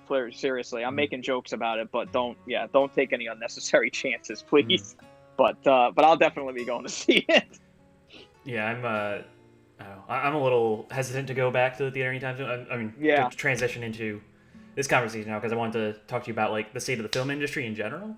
Just, the way how because of everything that's happening right now, especially, all these films got pushed back. There are some theaters that are opening up to limited capacity in a sense, and and they're basically I think they're just like replaying like classic movies in the meantime until like they finally roll out some stuff. And I think Tenet is going to be like one of the first like big ones that will come out. It's the big reopening. Yeah. But yeah, how do you think this will like affect the things with theaters in general going forward? Well, I think, it's kind of funny. It's a lot riding on Tenet. There's a lot riding on it. If that movie is successful and people go back to the theaters, even if there's only limited capacity, I think, movie theaters stand a chance in a slight way. But AMC is the big movie chain near where I am in terms of movie theaters, okay? And they are in deep, deep, deep trouble, okay? Financially, they are not good. And honestly, they may not recover. They may go completely out of business. I was even reading a story that Amazon may buy them, which would be wild. If Amazon owned I think the largest chain of movie theaters in the world, that would be pretty wild. They'd definitely be able to get their movies in the theaters then. But the biggest thing is this weird situation going on with Universal. And I think is Disney a part of it as well, where they're like not really, because they're going to keep releasing movies on digital the same time as the theater. These theaters are not going to show their movies anymore, and that kind of sucks because a lot of movies that I'm looking forward to within the next year or two are released from these companies. Universal especially. Universal's a big one. You got the next Jurassic World movie. Technically, they are the ones distributing the new Bond movie. They're not doing it. Sony's not doing it anymore. It's Universal. Yeah. So if this turns out that they're not going to show Universal movies anymore, that's a problem. You know what I mean? That's a big problem. That's going to be a lot of people just not going to the theater anymore. And to me, I think it's so stupid because it's like, yeah, okay, yeah, so yeah, I know they're showing the movie at home, Mm-hmm. but people are still, hopefully people will still go to the theater. Hopefully, again, as long as they're, playing it safe, and the capacity is there and this thing starts to, this coronavirus thing starts to die down. Mm-hmm. I'm really hoping that, the theaters can make a comeback. But I honestly, I'm worried. I'm not gonna lie. I am worried about it. But that's all the more reason to, to kind of get into home video. You know what I mean? To get into, digital and physical, video and stuff like that. Because again, if you're not going to be able to see this movie in the theater and you still want to see it, the only way they're going to be able to see it is at home. Mm-hmm. And that's why I've been telling people, like, you might want to invest in a good home theater system right now, because sooner or later that may be the only, which is really scary. That's a scary thought that's an actual possibility. Mm-hmm. Because I know, all the movie theaters around me. I have a Regal and I have an AMC. There's more AMCs than anything else. Yep. But those theaters they're not doing good. And if they're going to limit the companies that can put movies in these theaters, Universal being the one that I've used as an example, that's not going to get people to go to the theater, right. So that is something I'm concerned about, but it's going to be, just a more impotence for people to get into watching movies at home, I'm gonna take a quick break right here. Yeah. Sorry, folks, technical difficulties again. Just going through some drop frames right now. So I'm just gonna do a quick BRB really quick in case you need to use the restroom real quick. We take a quick 2-minute break and then we'll be right back. So just hold tight, everybody.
All right, sorry about that, everybody.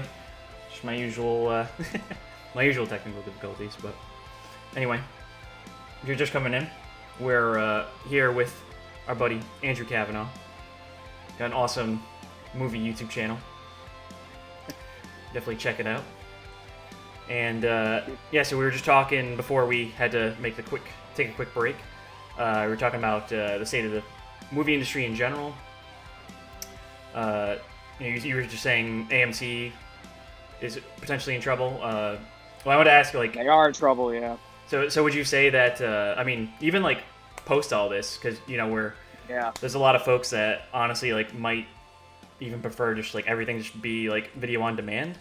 Yeah. So do you think like ultimately like theaters will die out, or like do you think they're still like such like an important spot for folks to go to? I hope they don't. I hope they don't. And the reason why I hope they don't is because it's almost a national pastime. You know what I mean? It's an international pastime. Okay. And it would be really sad to lose that, forever. That would be devastating, Sure. to me at least.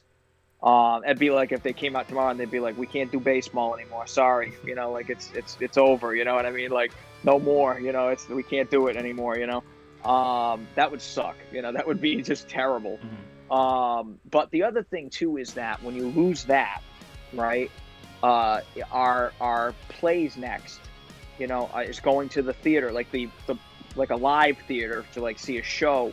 Is that next?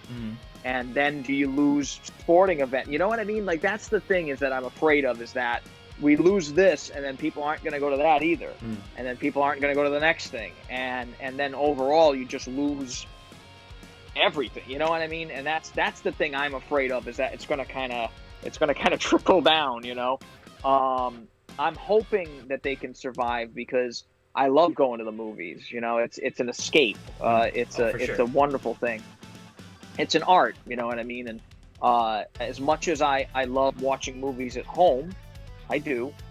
There's just something different about going to the movie theater. You know what I mean? It's just the experience of it all. You go more for the experience. Definitely. That's why you pay the $75 for the popcorn, because it's for the experience. You know what I mean? It's like you go there for that. They take you, but you go. Yeah, you have the nice cushion chair. You have the nice AC Exactly. room you're in. Like you got exactly. You got and that's the thing, is that I love watching movies at home, because you can sit there in your underwear and whatever. You know what I mean?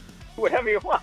But at the same time, it's just the experience of going, and you can make it a night. You can have a night out. You do something.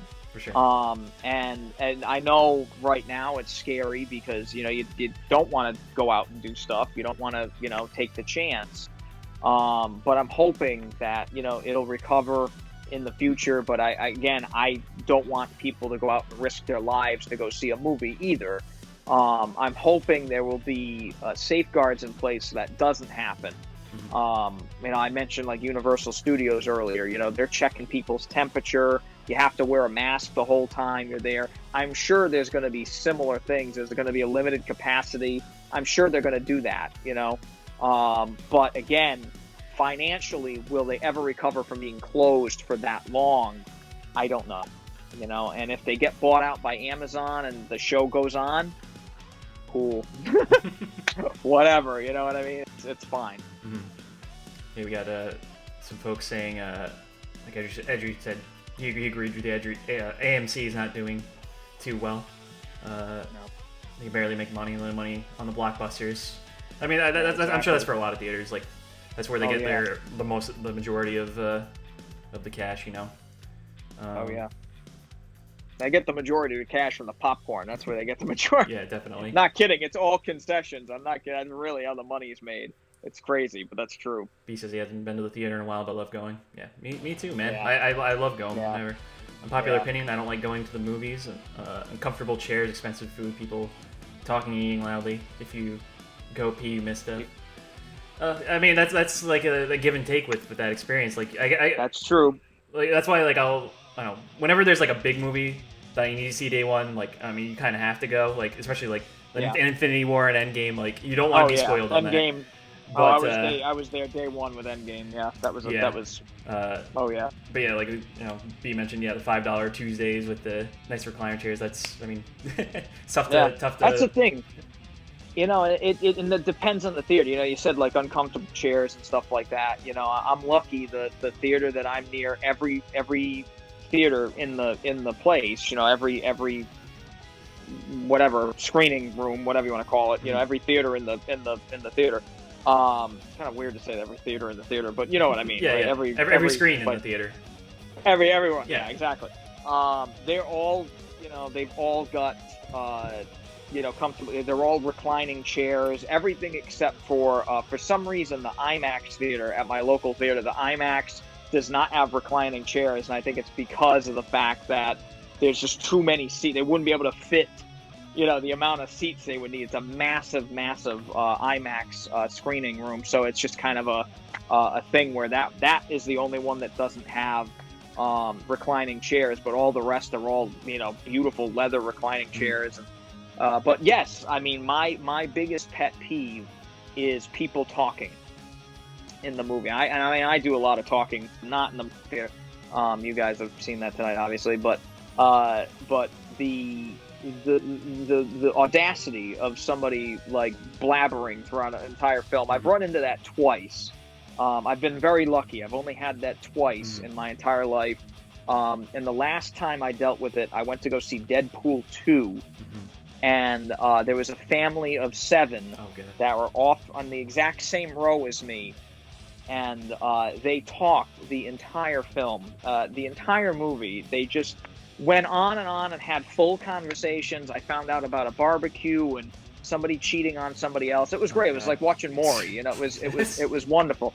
But I was just like, oh my God, I was just like, can you shut up? And it just took all the strength in my body not to be like, shut up, but I'm not like that, So I just dealt with it and left and didn't, I just took it in stride and that was it. But, again, that's the problem, is that you never know what you're going to run into in there. But if everybody's wearing a mask in the movie theater, it's muffled, you know what I mean? So I'm kidding. I'm just looking on the bright side of this terrible situation we're in. But that's, it is what it is. I totally understand those. That's definitely not an unpopular opinion. I totally agree with some of the stuff you're saying. Totally. Yeah. And even, with everything going on right now, it's, as much as I love the theater, I'm probably not going to go anytime soon. I'm probably just going to wait it out. Yeah, it's understandable. Hopefully, it's understandable. Hopefully with Tenet, because I really want to see that movie, but hopefully they'll maybe do a VOD day one kind of thing. And that's another thing I want to bring up with you too. Do you think that's going to be the norm pretty soon, especially after all this happening? I think it will be. I think it'll become the norm.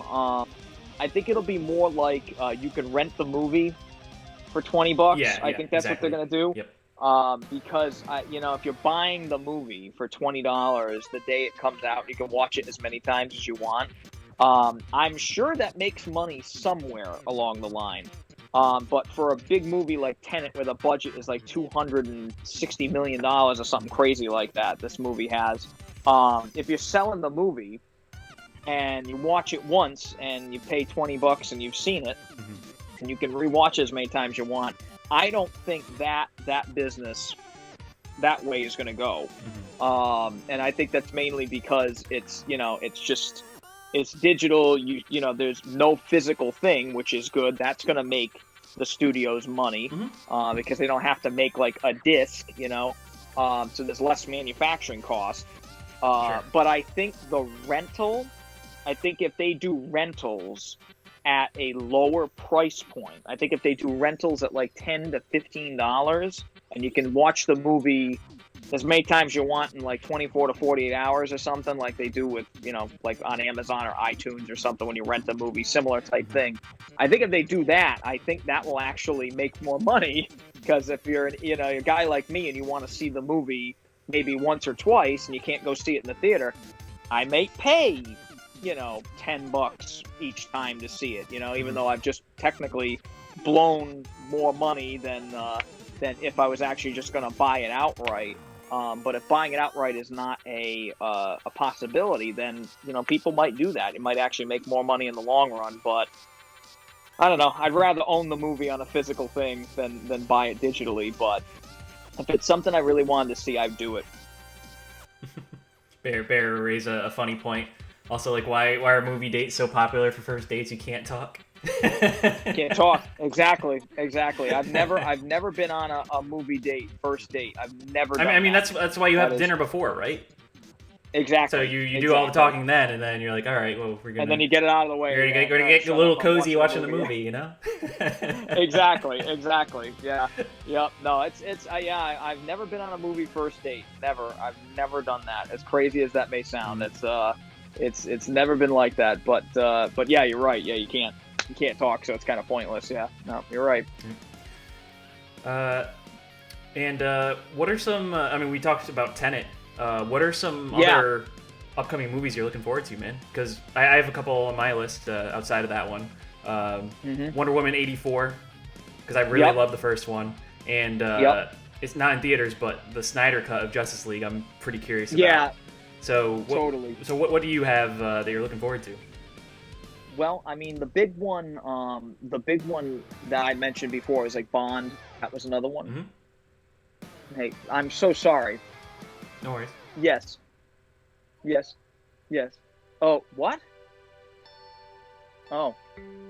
I'm so sorry. About that. I just kind of got my girlfriend. This is a great thing about being live. No, it's all good. It's all good. Stream. She's trying to watch it right now. Oh, okay, cool. I'm so sorry. Tell her I said hello. That's it. She left now. She's gone now. But my AirPods are actually dying, which is not a good thing. But yeah, Bond's a big one. One that actually got delayed that I was really looking forward to is Top Gun Maverick. Oh yeah.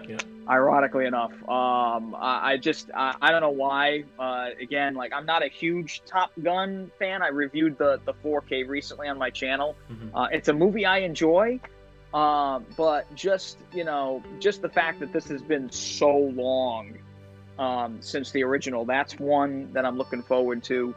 God, I'm trying to think of another one off the top of my head that was delayed. You mentioned Wonder Woman. That's definitely one of them. Black Widow.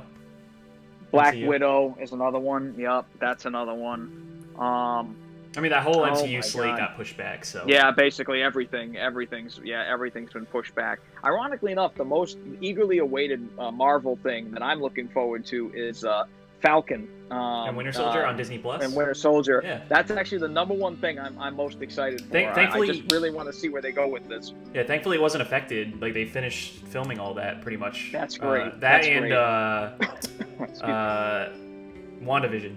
Both of those were good to go. Yeah. And then I think that looks like it's gonna be fun. And then I think Mandalorian season 2. I think they wrapped on that too. Yeah, that got done. Yeah, those are ones I'm excited for. But trying to think of, there's one other movie that I was actually really looking forward to. What the hell? I'm trying to think of the name of it off the top of my head now. I can't believe I can't remember this. What happens if you blank out? Anyone in the chat, if there's any upcoming movies coming out that you're looking forward to that we haven't mentioned yet, please share. It's gonna drive me nuts. Because we're both blanking right now. Put it in the chat. Yeah. What the hell? I know. This is not a this is a crazy movie, but I was actually kind of looking forward to Fast and Furious 97, or what is it? 9? Is it Oh, Fast 9. 9? Yeah. Right? Yep. It's 9. Well, yeah, because it was. it's so stupid. Dude, but dude, I love that series. There's so much fun. It's so much fun. There's so much fun. Yeah, it's my guilty pleasure franchise, man. Like it's so corny, ridiculous. but it's so good. Like I love them. I love them. They're stupid as hell, but they're so they're so much fun. Hey man, he was in my face. That's one. I'm in your face. Yeah. Oh, just the fact that they're introducing, John Cena. John Cena. Yes. I'm saying I'm like brain dead tonight. I can't remember anything. But yeah, John Cena being in this movie, I'm just like, and he's his brother or something. I'm like, you've gotta be kidding me. I'm like, oh my god. I mean, the last one, they're driving around battleships in the middle of Antarctica. I'm like, what the hell is this shit? Like, what is this movie? But it's so much fun. It's so stupid. But it's so much fun. Trav mentioned John Wick 4, which I think that got pushed back for The Matrix 4. I mean that's next year, I think, right? Or yeah, The Matrix has been pushed back too. That's another one that was supposed to come out. I think The Matrix was supposed to come out next year, and now it's coming out in 2022. Or something like that. It's just like, oh god. Man, there was one other one that I can't think of. I'm blanking. Oh boy, it's gonna drive me nuts. Where's IMDb? Bill and Ted 3. That trailer just came out. That's one. Yep, that looks great. Which is apparently supposed to come out this summer. Yeah, that's not getting pushed back. Yeah, hey, I'm hoping that'll be great. That might be one that makes a digital release, you know. Yeah. B brought up Mulan. That got delayed. Mulan, yes, Mulan. Mulan is a big one. I was actually really looking forward to that. No songs though. The serious take. No songs. No songs. But I like the way that they're doing it. You know what I mean? Because it kind of honors the the background and stuff. I really like that. The fact that it's like basically almost like a kind of a serious war movie. You know, with like magic involved. I'm kind of interested in that. So that was one that had my interest as well. But the one I'm thinking of escapes me. But Mulan was definitely one of them. That's a shame. Oh boy, it's gonna drive me nuts now. I can't think of what it was. If I think of it, I'll let you know. But yeah, there was quite a few of them. There's been quite a few of them that have been delayed indefinitely, or until next year or the year after. But yeah, that was a big one. That was one of them. Yeah. So one of the things I wanted to, I guess, we can kind of just like go through our collections, but we can like show off some of our favorite films. Just pull them off the shelf. Yeah, I got some right here. Yeah. So if you wanna do the honors, start off things in your collection that you are some of your all-time faves, or. Yeah, well, it's funny. I have a couple all-time faves in terms of. Now, I only grabbed the 4K Blu-rays, ironically enough, because I wanted to talk about like some of my favorites for that format. There's a lot. I mean, I got so many movies. If we were gonna do all-time faves, we'd be here till tomorrow. But I've grabbed a few that really are impressive. These are movies that I love. I really love as well. But these are also ones that really kind of stand out on 4K. One of them I just got the other night. Ironically, this first one I'm going to show you, I just got it the other night. It was a birthday gift from my girlfriend, who I was talking to there for a second, and she gave it to me, and I actually completely forgot that this came out on 4K, and I had it on an Amazon wish list, and she got it for me. And this is one of my favorite Pixar films, is Ratatouille. Nice. And I reviewed a few of the Pixar films on my channel. All of them have been incredible looking. Finding Nemo, Finding 2 especially, really incredible. The Toy Story movies again look great. This one I just watched last night, and this one was a knockout. I mean, it is.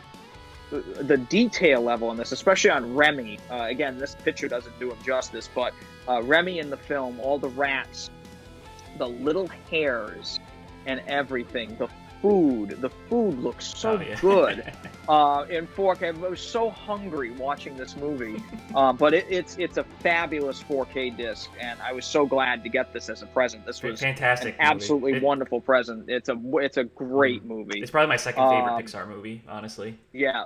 What's your favorite? WALL-E. Yes, yes. That's mine as well, and that was another gift. Dude, honestly, if it was even if it was just like the first half of that movie and that was it, like it's so phenomenal. There's no dialogue. Like you don't need it. Yeah. Yeah.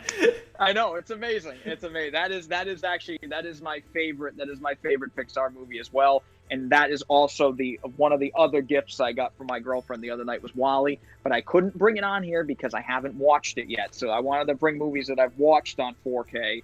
But this one I watched last night, and it was stunning, absolutely stunning. Even the audio on it was amazing. The Dolby Atmos on it was great. And do you have one? Do you want to go back and forth? Yeah, sure. Why not? Go ahead. Yeah. So I don't have a specific order for all these. This is alphabetical order. So I have some I guess I prefer over others. This is definitely top for Mine's me. in no particular order either, so don't worry about it. Back to the Future. Easy pick. It's got everything. It's your comedy. It's your sci-fi. It's your your drama. It's everything all in there with a bow. Yep. Best characters like ever. It's fabulous. Yeah, that is. I will say this set fucking sucks though. This is a trash set because I'll show you. For whatever reason, you know how like on a normal DVD or a Blu-ray, the discs are stacked. Yep. Yeah, they. I hate if that. you can see this, they stack the disc in here. Like normally there's like a little like tab or something. You have to like this I know. Wait, do I have it with me? I don't have it. This came with instructions on how to take the disc out. How to take them out. Yep. And you basically have to like you have to like squeeze like the side. I have that one. And actually, you know what? And then I can't get it back in. That's worse than that one. I have the one that's worse than that one. I have the one that's in the flux capacitor box that has the cartoon series on it as well. Oh yeah. And it's the same thing, only with more discs. It's a disc nightmare. Yeah, but I love that. That's one of my favorite series ever. Like if not possibly one of the best trilogy, standalone trilogy of all time in my opinion. That is such a great, definitely up there with that one. I love that. I love that series. I know. I get it. It's okay. I've done it. Yeah. I've done it myself. But anyway, those are great. Those are ones I would love to see in 4K. That's a big one for me. I would love that. Supposedly it's coming. I think next year they said it's actually happening, but we'll see. Yeah, we'll see what happens. What you got next?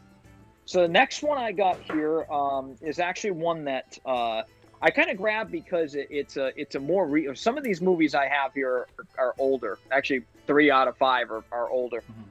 But this is one of the more recent movies. And again, I have newer releases than this too. But this is one that I wanted to show off because it does some really crazy stuff picture-wise in the film, and it's Mission Impossible Fallout. Nice. It's the most recent Mission Impossible film, and this is another series that seems to be getting better with age. And I love these movies, all except Mission Impossible 2, which is it's the worst. I mean, of the I bunch. love John Woo. I love John Woo. It's a terrible movie. Oh yeah. But for this is just a great movie by itself.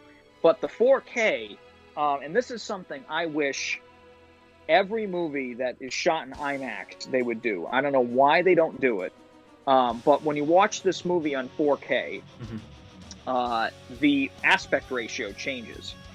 For the IMAX as you watch or whatever? For the IMAX scenes. And the Christopher Nolan films do that. Interstellar does that. Dark Knight Rises, Dunkirk. If you watch them on 4K or on Blu-ray, the aspect ratio changes. Okay. For some reason, this is the only Mission Impossible movie that you can buy that they did that with, and it's awesome. It is so the skydiving sequence is. The halo jump, I should say. It's not a skydive, the halo jump. Okay. Very different. But that sequence is so mind-blowing to watch. And there's a couple other scenes on it too that are great. But I really wish they would put out Mission Impossible Ghost Protocol with the IMAX scenes, because the scene where he's climbing the Burj Khalifa there, that is like one of the best sequences I think ever in terms of like action sequences put to film. But this one's got some really good ones too. But this is one of the best out there in terms of action movies on 4K. This is one of the best ones. I love that one. Cool. Lots of special features too. Cool. Next one, actually also a Tom Cruise movie. Okay. I mean, there you go. I mean, say what you will about this guy with his, like, I won't get he's into nuts. his I mean, he's completely crazy, but, mental. Yeah. Oh yeah. But in so many of like my favorite movies, so it's like, damn it. Yeah. I mean, But, as an actor, I love him. Would I hang out with him? No, never. But I. But I think this is his best role easily. Collateral. Yes. Dude, he is so freaking intimidating in this movie. Like, it's unbelievable. He's scary. Yeah. He's scary. Yeah. I mean, that is my favorite Tom Cruise movie ever. But best Jamie Foxx and performance too. I mean, Jamie Foxx is incredible in it too. Michael Mann is one of my top 5 directors of all time. And that is a fabulous movie. All shot on digital HD, the very early days of HD. And that's a movie that looks great on Blu-ray that really needs a 4K as well. But yeah, I love that movie. The scene where he's in the alley and he's down and kills those guys he's total in the badass alley. in the movie, and it's like, I mean, that's real. Like, he did that. Yeah, you're that's like a record. That's like a world record Dude, after that he does. Yeah, and after that, he gets back in the cab, and you're just like literally like clenched. Like, dude, Jamie Foxx is like so freaking like in trouble. Oh, and also little trivia. Also, go ahead. Yeah, go ahead. Cameo at the beginning of the movie, Jason Statham. Jason Statham. It's like a little 2-second like. Possibly as the same character as the Transporter too. That's like a rumor that he's Dude, that'd be playing amazing. the same character. It's a rumor, but supposedly that's the truth. A little trivia for you. I was actually in Los Angeles while they were filming that movie. Oh wow. When they were filming Collateral, I visited there years ago, and I actually I went with my mom. You know, I was young. And we were supposed to have dinner reservations at a restaurant, and we couldn't go because they had most of the roads closed down because they were filming the scene where Jamie Foxx flips the taxi cab. Oh yeah. We couldn't go that night because they were filming that scene. We didn't find out until we got back that was the reason why. So kind of crazy stuff, but yeah, great movie. One of my favorites. I love that movie. That's a good pick for sure. What you got next? Okay, so the next one, this is a more recent release. It's a more recent release of an old movie. Okay. And it's one of my, again, this is one of my favorite films of all time, and that's Jaws. Nice. I just reviewed this recently on the channel, the 45th anniversary. I mean, what more can you say? It's Jaws. I mean, this is a stupendous film in many ways, really the first blockbuster of all time, and it's still as amazing as it is the day it came out.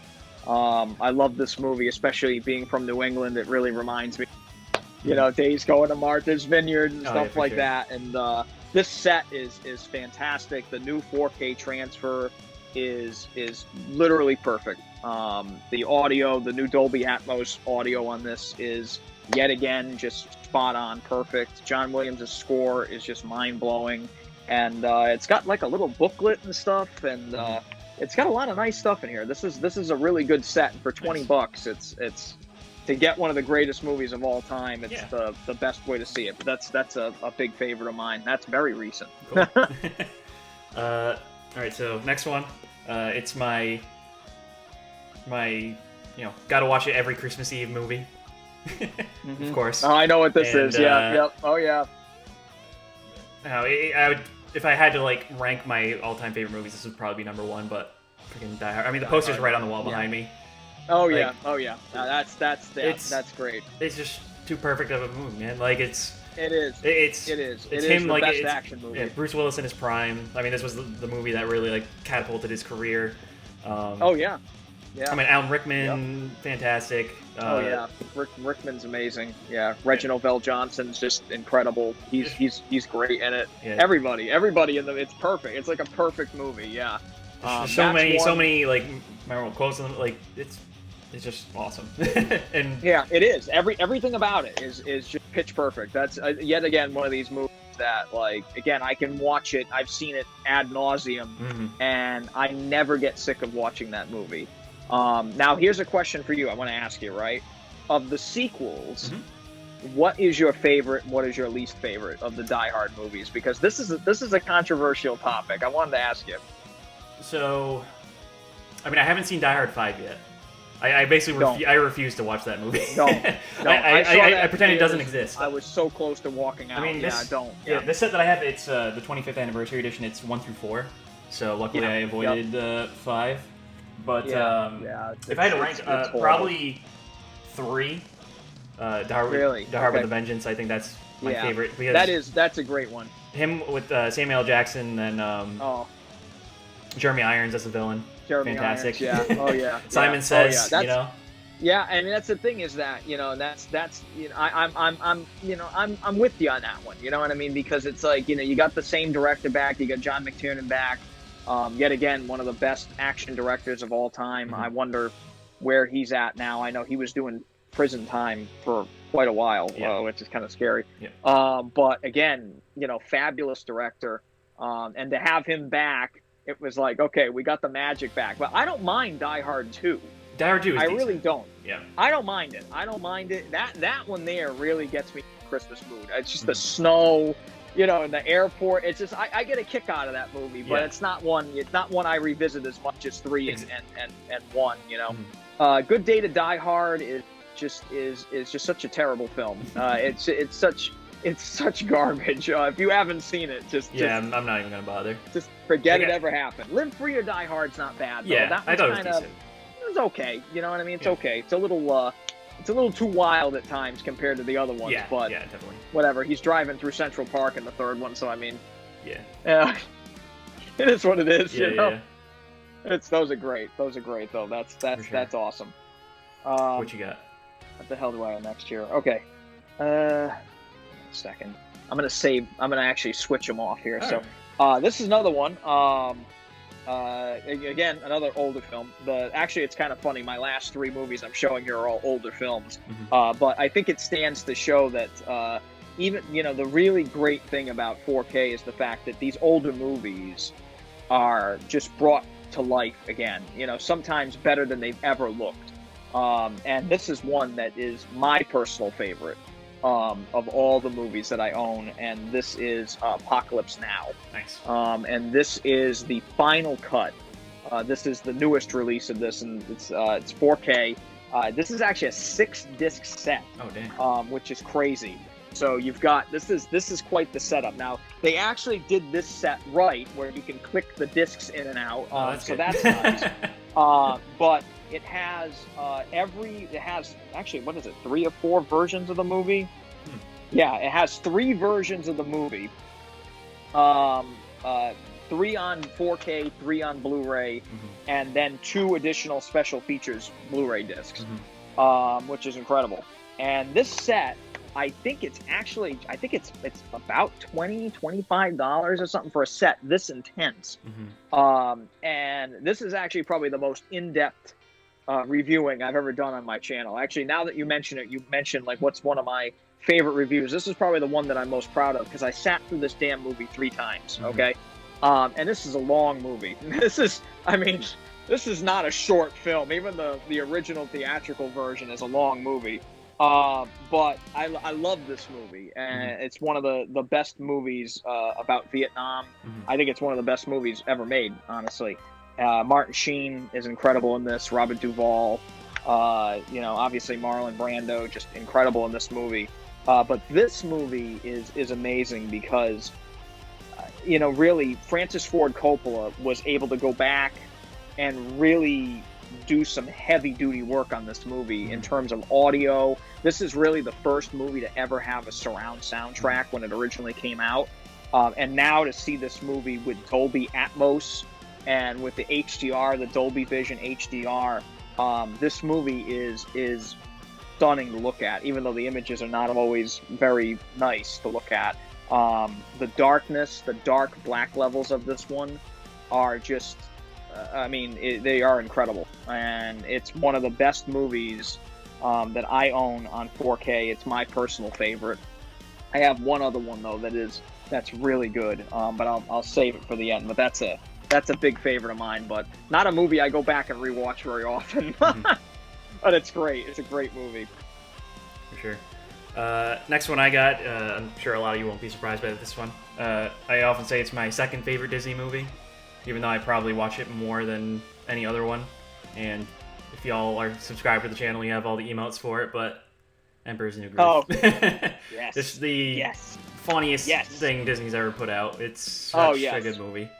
Hands down.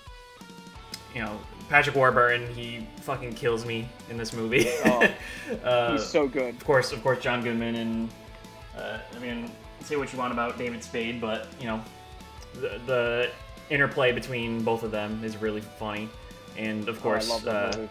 You know, Kronk and Yzma, they're the best evil duo ever. So. Oh, absolutely, absolutely. We were talking about it.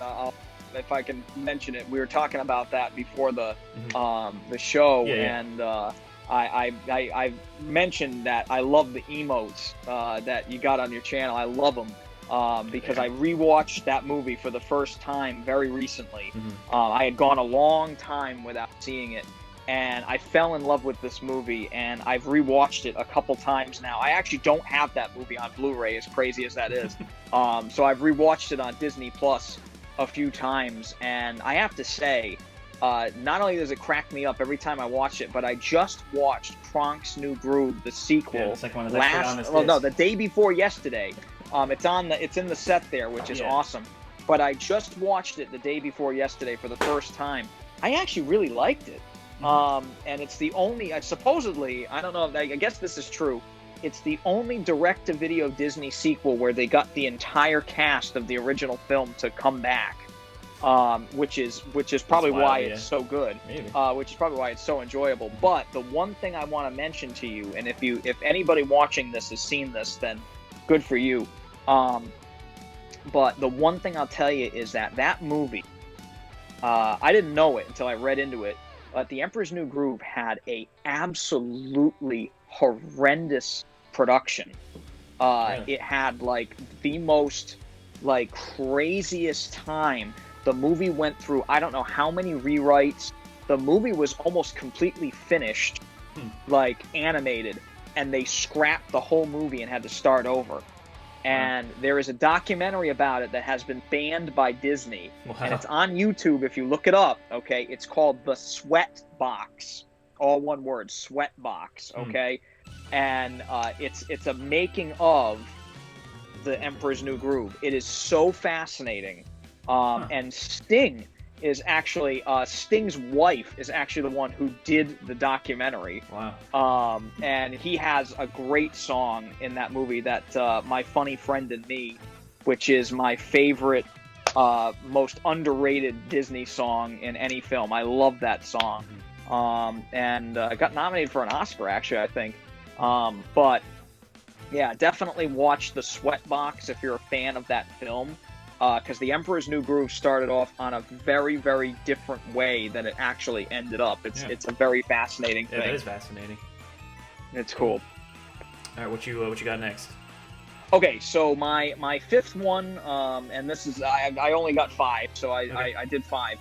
But this one here, in terms of movies, it's got to be one of the most groundbreaking films of all time, if not the most groundbreaking film of all time, in terms of special effects, in terms of cinematography, storytelling. Even it's very, very groundbreaking.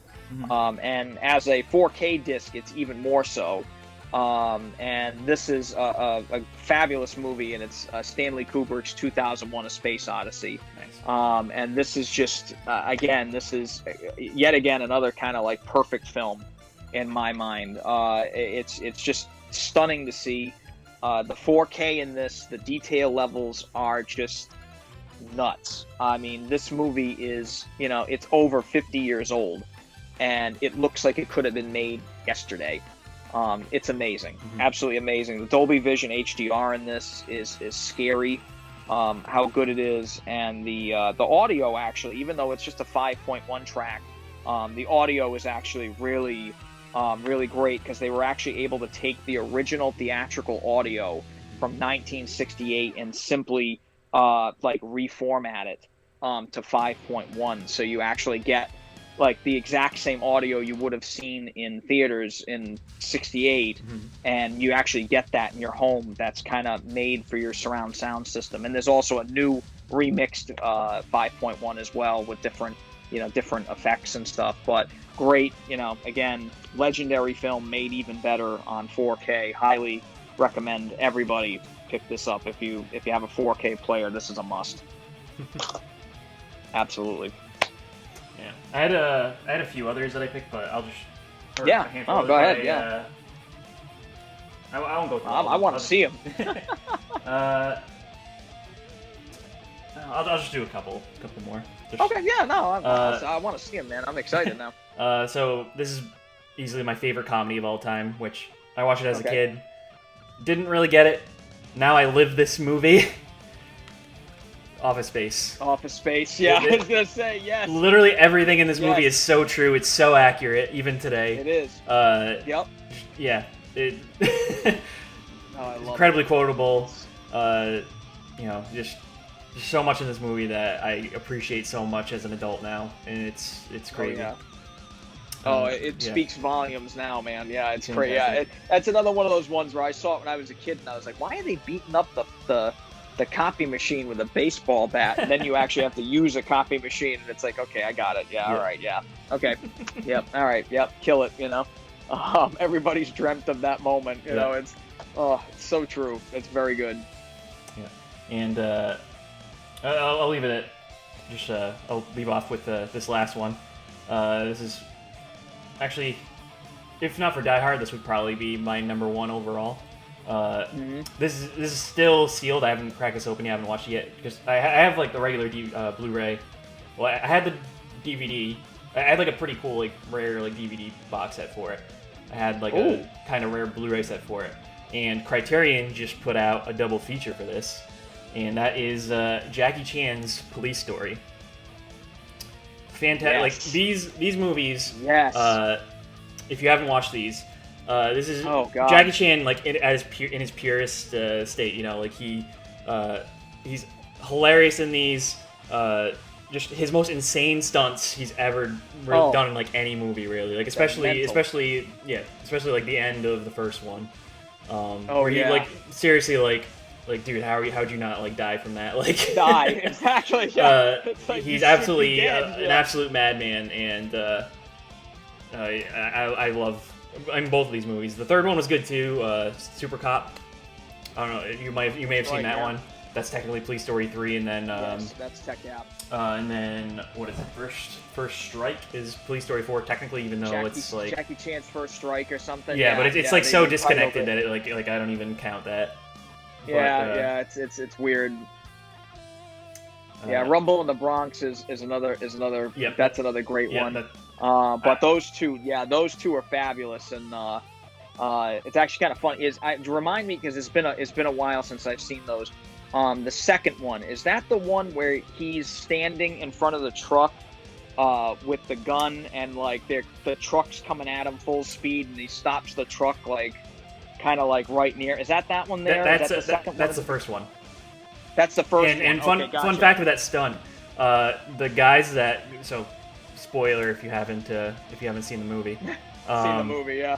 30. So like Andrew was saying, there's a spot in the movie where Jackie's trying to like stop a bus that some bad guys are on, but they like hijack the bus, and like they're forcing the driver to just like go full speed. And so Jackie Chan, he like catches up to the bus, stands in front of it.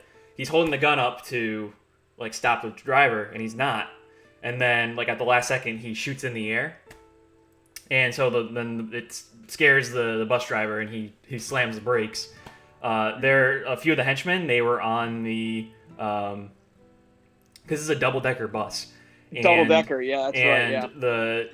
And a few of the bad guys, they were on the second level of this, and when the guy hits the brakes, the guys fly through the front windows of the double-decker, and with that spot, because right where Jackie's standing, they're supposed to be, because he's standing in front of a car, they're supposed to fall out of those windows and hit the car as like a buffer, but they just straight up hit the concrete, and like that's the take that they went with. They're just like, all right, we're not doing this again. They're like, oh, they're dead, but we're moving on. It's fine, scrape them off the sidewalk. But yeah, it's that stunt. Like I remember seeing that for the first time, and I was like, holy crap. And then I realized in my head, I'm like, oh, they ripped that off in Tango and Cash, didn't they? Yeah, they did. He totally ripped that off in that movie at the beginning with the tanker. The guys fly out of the front of the tanker. It's a total rip-off of that scene. But yeah, that's one that I remember seeing it. I was just like, are they okay? I was like, holy God, man. Like, but yeah, you're right. Jackie probably should have died about 5 times over. But yeah, Criterion puts out some great stuff, and that one you just showed there is one I've had my eye on for a while. And I'm waiting for their biannual sale, like their bi-yearly sale that they have, where they do like 50% off at like Barnes and Noble or something. Because that is that's going to be like one of the first ones I pick up right out the gate. That was literally when I bought that. When Barnes and Noble had that sale, I gotta get that. Yeah, hopefully, I think that's happening within the next month or two. But I'm so excited for that. I'm like, I want to get it, And I mentioned, I've been watching a lot of David Lynch recently and stuff, and the Elephant Man just got announced for Criterion as well. I think it's coming out in September, so hopefully it'll coincide with the sale, so I can get both, and I could save a couple bucks, because Criterion sure as hell ain't sending me no movies right now. I'll tell you that much. They're not sending nobody nothing, But it would be nice if they did. If anybody from Criterion is watching this, send me some movies. I'm your friend. It's okay. The one Criterion movie I really want that like it's either like out of print or like it's just like kind of expensive now, and it's the only Christopher Nolan movie I don't own is Following. Yeah, I have it. Yeah. You have it? I do have it. Yeah, nice. I do have it. I don't think it's out of print though. I think you can still get it. Okay. I think you can still get it pretty easily. I'd look it up on Amazon just in case, but yeah, I think it's still out there. But that was one I got. I think I actually just got that. I think last year I just got that on Blu-ray. Yeah, I had the DVD of that one for a while too. But that's actually a really great movie. That's a really trippy movie. That's a good one. We got Nerder in the chat. Man. Nerder, welcome to the episode 5 of the KoppsCast. If any of you are all just tuning in, talking with my bud Andrew Cavanaugh here. He's got his movie review YouTube channel. You can check out right there, the link that Mitch just posted right there, where he goes over Thank you, Mitch. all his different 4K releases that he picks up. A bunch of other great videos on there. I do other Blu-rays and stuff too. Like you mentioned, like Criterion stuff. I've done a few for those. I'll do current release movies when they actually currently release again. I'll do that again, but yeah, it's fun. Thank you so much for posting that in the chat there. Really appreciate that. Thank you. Yeah, and I had one last big thing I want to talk about you with, which I thought would be interesting topic. Just talking about like physical media collecting in general. Dude, Mitch is like so. He wants we mentioned all these things, right? That's just a few, very few. Well, I wanted to talk to you about just collecting in 2020 in general. Anyway, for me, you see like my big whole set of games and movies in the other room that you can't even see. I have a giant vinyl collection. You have your huge amassed 4K Blu-ray collections. I'm in a spare bedroom right now just to kind of be in a quiet space, but yeah, it's kind of nuts. Yeah, like I said, I'm running out of room, which is scary, and I'm starting to just get rid of all DVDs that I have, except for ones that may be rare or not on Blu-ray. I'm starting to unload pretty much every DVD I have. just so I can make room for other stuff, you know what I mean, for other Blu-rays and 4Ks mainly, you know. But yeah, I think it's a thing where I think, you know, there's still people out there that are doing it. You know, there's still people like you and me that are buying, you know, movies on disc and stuff. I definitely see a lot more people going digital. I definitely see that. I can see that being a thing, you know, where it's just, you know, maybe at some point we're not going to have, you know, physical media anymore down the road somewhere, you know, maybe but I like the idea of not being tethered to the internet. I really like that, even though, you know, I have no problem with certain forms of streaming.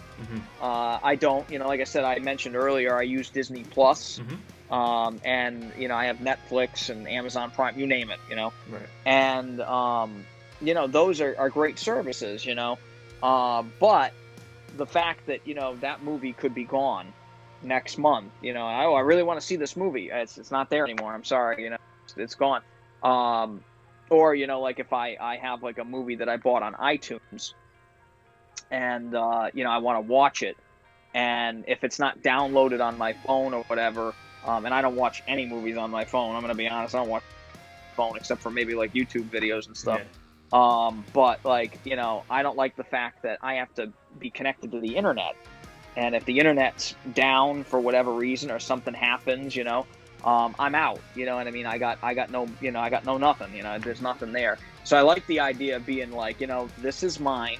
It's mine forever. It's not gonna go anywhere. You know, I can hold it. You know, but I also like the fact that, you know, like I mentioned, you know, Apocalypse Now is a great set. This has, you know, like little photos inside and stuff. You know. I like having these little trinkets. I know it's weird, drives my girlfriend nuts. But I like having stuff like that. And it's like a collectible thing, and I love that. Like the Criterion collection we mentioned. These are great films that are being put on, you know, this format, you know, on Blu-ray and DVD, so you can have them for the future in case whatever, you know, the movies are lost to time or whatever. It's a great thing that this is done, because we can watch these movies in 20, 30 years if there's still players that can play these things. Hopefully there'll be rare artifacts. Yeah, I know, exactly. And that's the thing, is that I think that's the greatest thing about having these on you know, on a physical media, so you can have them, you know, because again, you know, internet goes out, you ain't got it. And again, my fear too is that, yeah, I got this big collection of movies on iTunes, but can you physically see, you know, how do you know, you know what I mean? And I have no problem with stuff being in the cloud and stuff like that. I'm not like a conspiracy theorist or whatever, but I just like having it, because I know unless someone is to break into my home and steal this, I have this movie, you know, and it's not like an ethereal thing where it's like, yeah, you purchased it. Where is it? It's up there. It's over there somewhere. You know what I mean? We don't know where it is. It's over there. And, you know, that's my thing. That's the big thing with me. The problem is you run out of space. And that's my problem now, is that I don't know where to put the stuff, you know? Yeah, Nerder in the chat, she just mentioned she used to have everything physical, but in a phase right now where she wants to get rid of stuff. Since everything is digital, it takes up a lot less space. So... Exactly, and that's the thing, is that's the biggest reason to go digital for me.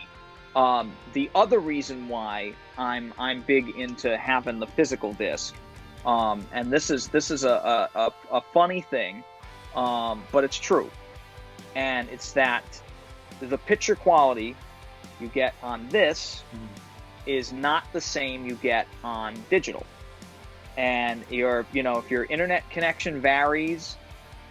Sometimes, like for instance, I've heard recently, and I can't confirm this, but like the Star Wars movies that are on Disney Plus, okay, they're 4K, HDR, Dolby Atmos, everything on the 4K streams, okay, for the Star Wars movies, okay. The picture on the stream is garbage compared to the 4K disc. If you watch the movie on 4K, it's because the bit rate on the disc, you get a higher bit rate, so your image is clearer, Your audio's better. Mm-hmm. Mainly the image is the main thing. But when you're on when you're on a stream, it's, your internet connection has to play with that. Mm-hmm. And also their like actual transfer of that version, it may actually potentially be different than what you get on the disc. And that's the same for basically all digital copies of movies, is that it may not be up to snuff on what you get on the physical disc. And that's another big reason for me to have this instead of, just buying the digital version. Yeah, for sure, man. And do you think that 4K will be like the last hurrah, basically? Think that'll be like that'll be it before it's just I all think digital? so. I think it is. I think it is, honestly. Yeah. I think like, honestly, you can't get much better than this. So I mean, the only thing is now they're saying, oh, 8K TVs, and I'm like, no, like, just don't do this. You can't tell the difference. I'm sorry. Like, as I mean, from going from 1080 to 4K, Mm-hmm. you can tell the difference. You can see that there's more vibrant colors, there's more details. Going from 4K to 8K, unless your screen is 200 inches wide, Mm-hmm. unless it's a giant, giant screen or a projector or something like that, you can't tell from 4K to 8K. There's just no way. Your eye can't see it. Yeah. Okay. And who the hell has a 200-inch projector? I mean, I'm not, unless you're Michael Jordan, you're not rocking a 200-inch projector. Jeff Bezos has this, not me. You know what I mean? But for that, I can't see anything more than this. If this is it, if this is the final, this is the finale, like, and we're done with movies on disc after 4K, it's like, okay, we did it. That's it. We're done. We're gone. Yeah. But for now, I think it's a great format, and it's the best way to see the movies. Yeah, man.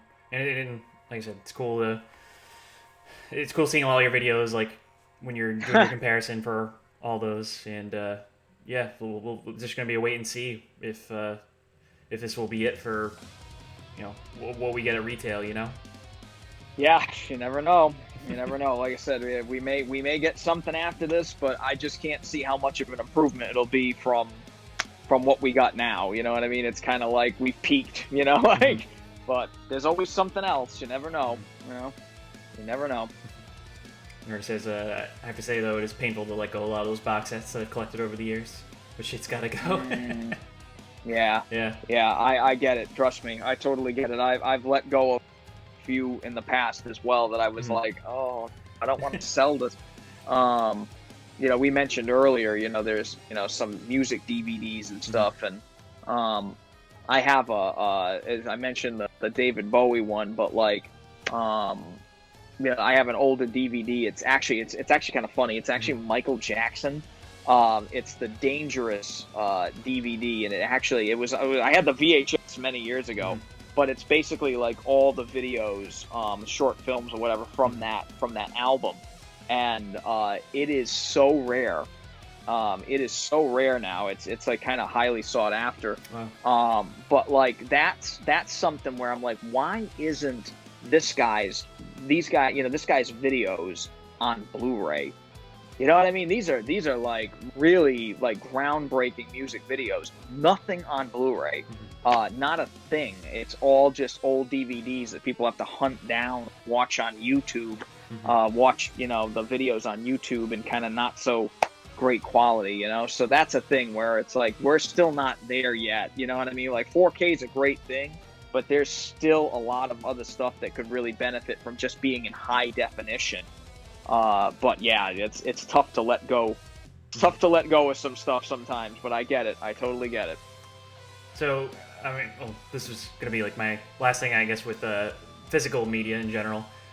Mitch has been dying to know. He's been posting about it in the chat over and over.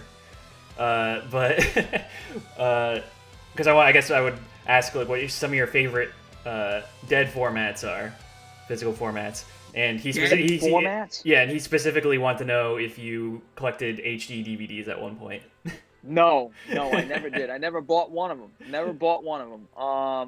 I had a friend, actually, my best friend had the connector, the disk drive for the Xbox 360, I think it was. the HD DVD, Yep. that one there that was like the Oh, so you- competitor.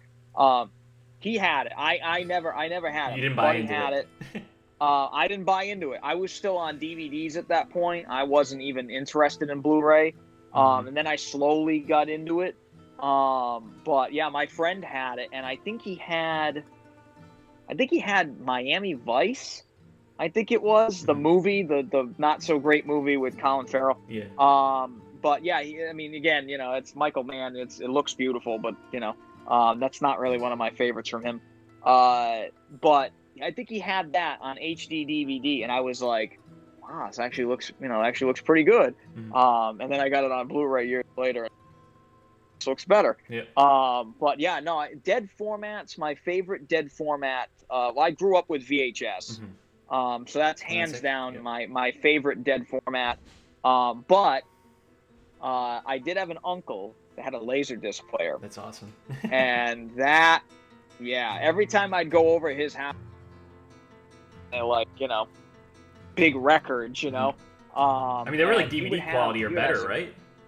They were like DVD quality. Yeah, they were almost better sometimes, actually. Mhm. But it depended on the type of laser disc and stuff. I can't remember what the things were, but it was just wild because like he'd have all these great. But I think he actually may have had Back to the Future. Mhm. He may have had Back to the Future 1 and 2 or 3. I That's don't remember awesome. which ones he had, but I remember he had that, and I remember going over his house and watching one of the Back to the Future movies on Laserdisc, Mhm. and I'll never forget. Like they got to one point in the movie, and then all of a sudden it just blacked out, and I'm like,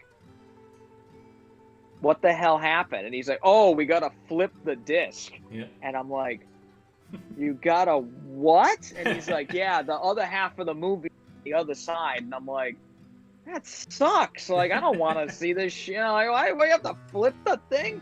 He goes, "I got the movie on I got the thing on tape at home. You just watch the movie, But that was that was the way that format worked. But the thing that was great about Laserdisc was they had so many. For the first time, you could actually watch like special features That's cool. on those, which was great. So, but I never had a Laserdisc player. I never had an HD DVD player. Mhm. But yeah, my favorite dead format is VHS because I had so many. That was my first introduction to video was VHS.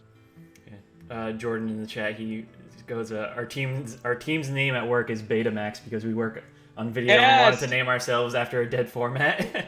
Yes, there you go, Betamax, man. Yes. I actually remember when I was a kid, even though the format was dead, there was a video store in North Providence, Rhode Island, that was called Video Junction. Mhm. And I remember when I was a kid, they had VHS tapes, but they also had a small section of Betamax. And I'll never forget, it only lasted like very, very short period of time. After a while, they got rid of the Betamax tapes. But yeah, that was another one that was big. But I never had a Betamax player. Never had me one neither. of those. And Nerder was also team VHS. Yeah, I was very partial to VHS for a long time. Just so many, you back in the day, you would, for a lot of folks, you would get the blank tapes at the store, and then there was like a movie that you wanted to tape off, or a show you wanted to tape off TV, and just put it in, and then you like put the blank tape in. And then it came to a science for me where like I would like pause it at like the right time in between commercials. And then try to hit the record button as quickly as possible. Oh yeah, that was the way to do it, man. Yeah, I did that many a times back in the day for old TV shows and a lot of stuff on Cartoon Network. Actually, growing up, I would set it up to tape and record and stuff. That was my introduction to Cowboy Bebop. Actually, was taping it because it was past my bedtime. Past my bedtime when I was a kid, so I'd be like, "Watch this, I don't want to." So I would set up the VHS player to tape and record at a certain time, and it never worked right. It never recorded at the right time. I would get something else that I never wanted to watch. But yeah, VHS was the staple for many, many years with VHS. I actually still have a couple VHS tapes. I still have a couple. Actually, you know what? If you give me a second, you want me to grab one? Sure. You want to see this? This will be fun. I gotta move my my little table that this is on. I actually have one right here. All right. Let me show you this. Blockbuster on the weekends trying to find your movie. Nice. Yep. Or my local spot was called Coming Attractions with Popcorn and the Cardboard Cutouts of Actors. Recording DBZ on VHS so I could go to children's taekwondo. Nice, Jordan. Oh my God. Definitely recorded. So I got a couple here. This is going to be slightly embarrassing, but there's one on here that you might laugh at. I actually mentioned this guy a minute ago, but these are actually a couple movies that I have. Mm-hmm. One of which has actually been released. I don't know why I still have the VHS. I guess I just keep it because it's nostalgia. It's partial to me, but I have The Killer on VHS, the John Woo film with Chow Yun-fat. This is a absolutely. If you've ever seen this is like one of the best action movies of all time. This awesome. is crazy stunts in this. The gunplay, the shootouts are just mind blowing. That's one. This is another one that, as far as I know, has never seen another video release. I don't think it's ever been on DVD. It's sure as hell isn't on Blu-ray. And this is it's weird. It's a funny movie.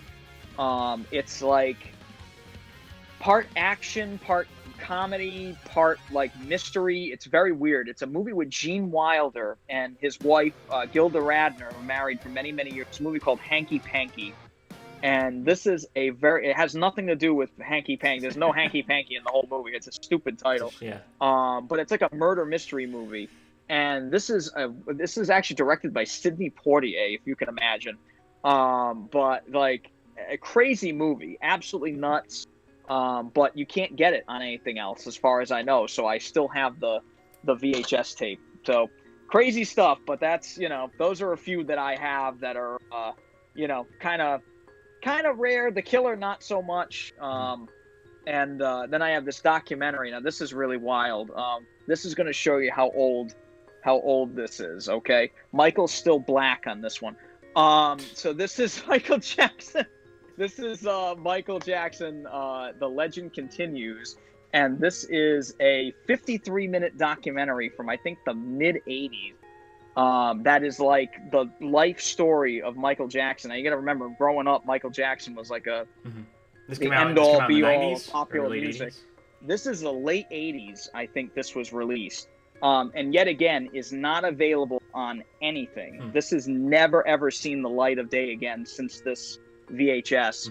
But you can actually watch this on YouTube, which is actually really crazy. But it's actually a great documentary.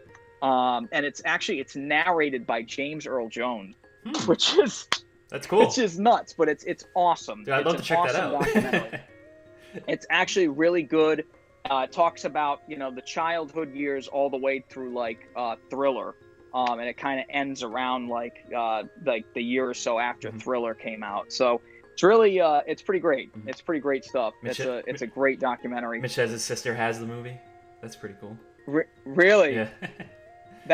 This right here? Yeah, yep. Tell them to hang on to it.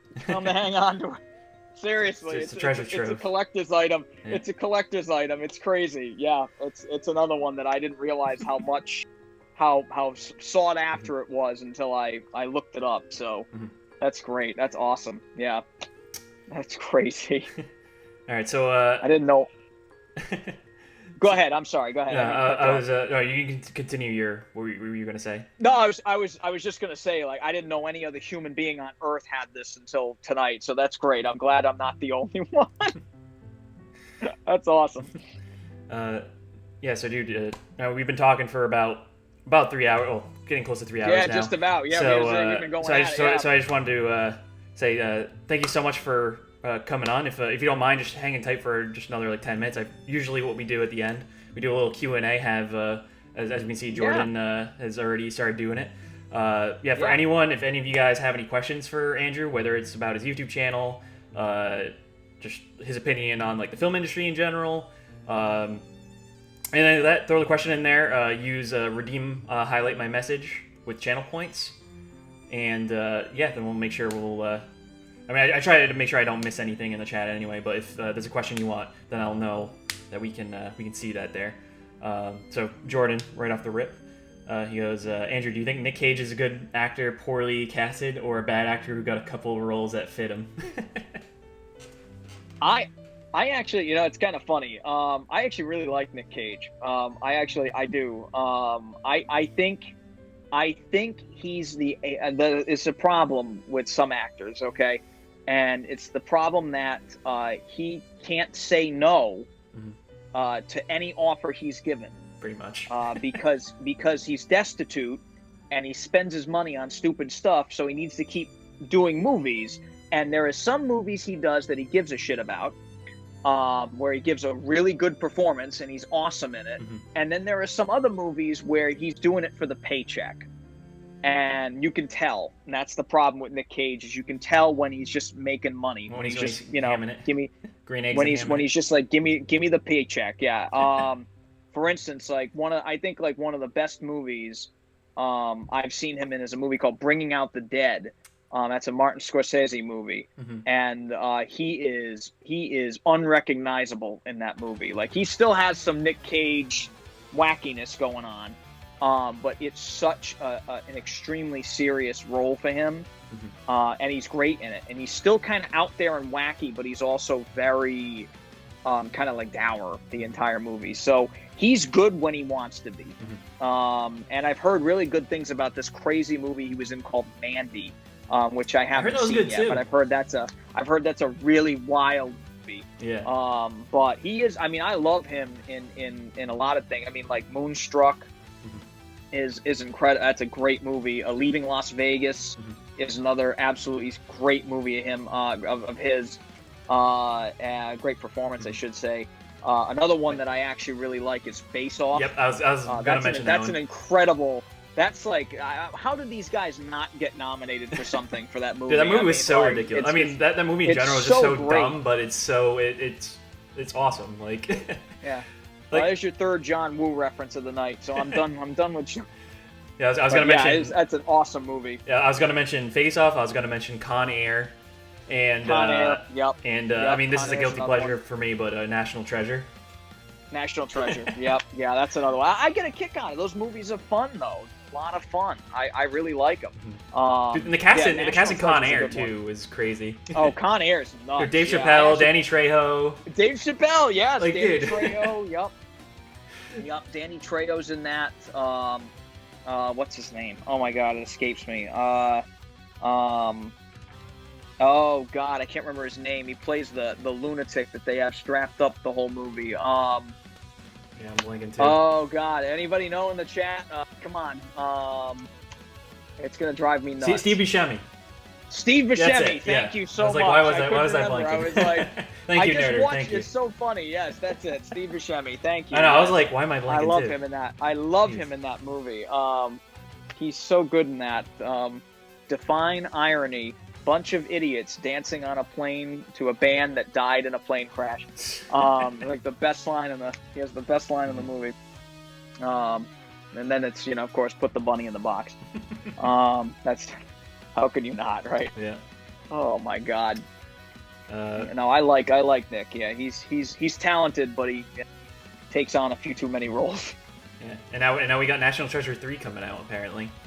Really? Yeah. Yep, got confirmed. Wow, I did not know that. Wow. Yeah. All right. Well, I'm wondering what they're gonna steal next or break into or whatever. I'm wondering. I'm curious. They're gonna. It's gonna be some bullshit thing where they lose all their money again, and then they're gonna have to do. Yeah, they're gonna have to lose. Yeah. Exactly. What happened to the money? I don't know. I spent it on cocaine. I don't know. That's real Nick Cage. I'm sorry. That's not. I'm kidding. Yeah. No, he does buy some extravagant stuff though. I saw a thing online where he actually owns like a Rolex that has like a leopard skin, like it has like a leopard print golden like face on it. It's like $400,000 or something. I'm like, dude, come on, man. Like, come on, man. Jesus. Oh, dude. Yeah.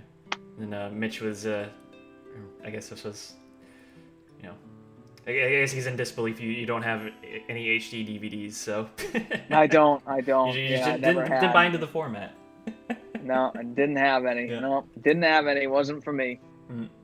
And Edry asked, "What's your favorite movie of all time?" Oh God.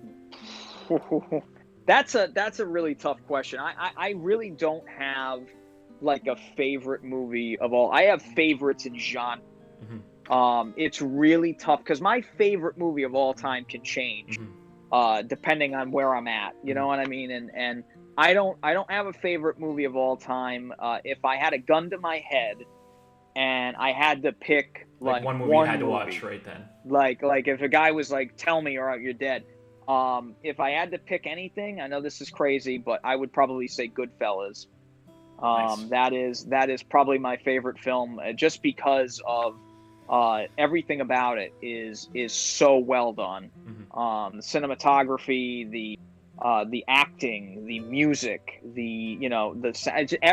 everything, the story it tells, and the fact that I grew up with an Italian family, and it's kind of one of those things that kind of reminds me of that. Of course, my father wasn't smuggling drugs or killing people and burying them in Jersey, but there wasn't that wasn't any of that going. But just the stuff in the movie is very it's so morbid sometimes, but it's such an entertaining film. That if I had to pick one, that's probably one of the few about 3-hour movies that I could watch over and over and over and over and sick of it. Cool. And then favorite director? Ooh, man. My favorite director. I know it's an easy one, but it's probably Steven Spielberg. That is probably my favorite director. He has made more work, films in my time, that are just so wide ranging and so incredible in so many different formats. Everything from like we saw Jaws. You got movies like Always, with Richard Dreyfuss, which is a very underrated movie. Very touching films like that, and The Color Purple. You got everything. You got Indiana Jones. The Indiana Jones. You've got stuff like Lincoln. I mean, this guy can do it all. He can do everything. And he's Schindler's List. I mean, Jurassic Park. I mean, I could go on and on and on. There's really not many people out there that can do the varied work that he does and not suck, and not make he's made maybe one or two that, probably have not really resonated with me. But for the most part, I mean, he pretty much hits it out of the park every time he goes to bat. It's kind of insane. For sure. Yeah, I think for me, it's probably Christopher Nolan. Like, just way too many. Yeah. Like, I mean, one of the movies I didn't show, but easily my favorite from him, Memento. Memento, yeah, exactly. It's a masterpiece. It's just like how can you literally, like, for him to do a movie where it's basically told to you backwards and it works. Backwards. Yeah, it's somehow it works. Yeah, it's amazing. It's an amazing thing. It's actually funny you mentioned Memento, because that is one of the DVDs I can't get rid of. I have the 2-disc set that looks like a file folder. And I won't get rid of it because the second disc has the movie in chronological order. That's awesome. As an Easter egg, and I will never get rid of it because of that. Yeah, keep that, because man. if you ever watch this movie, if you haven't seen it, it's pretty amazing how it works. But when you see the movie in chronological order, it doesn't work at all. And it's it's more like that way. Yeah, I guess it's just more tragic. It's very boring, actually. yeah, because you're experiencing the movie through Guy Pearce's perspective, and and then it's still tragic, like, once, like, everything comes to fruition, but but yeah, it's wild, like, how perfect that works. And it is. Yeah, it's insane. Like, like, Nolan's just like a master at the work. It's nuts. You can't really say anything wrong about any of his movies. The Prestige, Insomnia. You can say what you will about. I love Batman Begins. I love Dark Knight. You can say what you will about Dark Knight Rises, but I still think it's still pretty solid. Yep.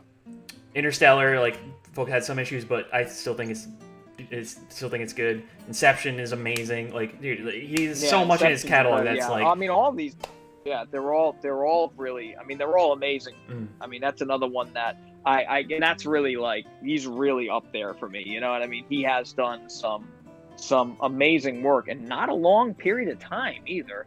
And that's the real thing, is that, like, I'm looking at Spielberg, I'm looking at over 30, 40 years worth of movies, whereas, Nolan, we're talking about 30, maybe 20 something years, not long. I mean, not a long time. I mean, Memento came out, what, 2000? Isn't it? Is it 2000? Yeah, it's like that's not 20 years and to have that many great films, like that's impressive. That is really impressive stuff. And I can't wait for Tenet. I can't wait. I'll say that over and over again. For that movie. Yeah. And I guess one more from Edry. Okay. What most underrated movie or just like any like underrated movie in your opinion? Underrated. Like maybe wasn't received very fairly. Underrated. Oh God, that's a tough one. Underrated movie. Ooh, I was gonna say Howard the Duck, but I'm kidding. I'm kidding. I got one. I actually have it on the shelf, but yeah. Have you ever seen Be Kind Rewind? Yes. Jack Black and Mos Def. Yes, Michel Gondry. Yes. Yeah, it's really good. If y'all haven't seen that one, it's basically. I mean, it's kind of funny how like everything works in the movie, but it's basically Jack Black and Mos Def. They work at a VHS store. I mean, this was early 2000s. This movie came out, and so obviously format's dead, but this neighborhood still will like come in and rent movies from them. They are. I mean, I guess like a mild spoiler for the movie, or somewhat spoiler for the movie. They freak thing happens with the movie store, and all the tapes get wiped out. So it's essentially them doing like home movie versions of every movie. Yeah, they remake them. Yeah. Yep. So it's fascinating really the things that they do in that to like, and I don't know like how many of y'all are like a fan of Jack Black but he's pretty. I mean, he works really well in that movie, especially like him and Mos Def playing off each other. I think it's really good. So I would say like that's one for me. Yeah. One that I actually rewatched recently, actually, with my girlfriend.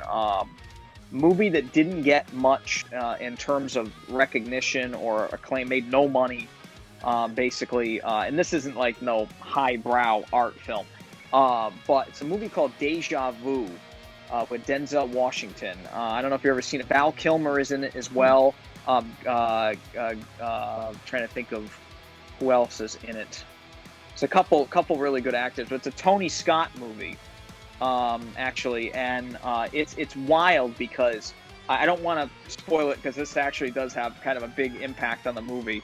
But there's been a terrorist attack in New Orleans. It was actually filmed right after Hurricane Katrina hit, so you actually see New Orleans in like some pretty lousy shape in this movie. But there's been a terrorist attack, and Denzel Washington plays an ATF agent, and he's investigating in the attack, and he kind of stumbles into a form of technology that he utilizes to try to figure out who committed the attack and possibly who committed another crime in a very close proximity of time. And the movie kind of does this weird turn, about midway through, and you realize kind of what is happening in terms of this technology that Denzel is being introduced to, and it's a very, very wild movie from that point. And it's fun. It's a mystery movie. It's an action movie. It deals with science fiction in a way, and it's really good. I really enjoy it. The ending is actually really good too. But Denzel is actually surprisingly like awesome in this movie, and he got little to no recognition for it. Neither did anything else, honestly, about the movie. It just didn't. It was kind of released near like Christmas time, and everybody kind of forgot about it. But it's a great movie to check out in case you haven't seen it. It's called Deja Vu.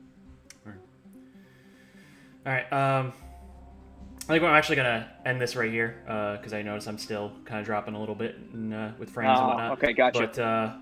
But so I guess I'll just end this as it's like stable right now before it gets okay. worse. But dude, thank you so much for jumping on here. No, I really appreciate it. I guess before you go, just plug all your stuff. Where can we find you everywhere? So you can find me at my YouTube channel that we've been talking about for a while now. My YouTube channel is youtube.com / Andrew Cavanaugh. So my full name is just Andrew Cavanaugh. And if you want to follow me on Instagram, sometimes I post little previews of what movies I'm going to review or stuff that I'm going to talk about on there. And that is just Andrew Cavanaugh YouTube, all one word, Andrew Cavanaugh YouTube. So those are the tell people to follow me on. The YouTube channel is really the big one that I'm on every week. And like I said, I'll be on Instagram every now and then posting stuff on. That's those are the best places to find me. Cool, man. And yeah, like I said, again, thank you so much for being a part of this. It's been a blast catching up with you. It's great. This was long overdue, and yeah, hopefully we can have.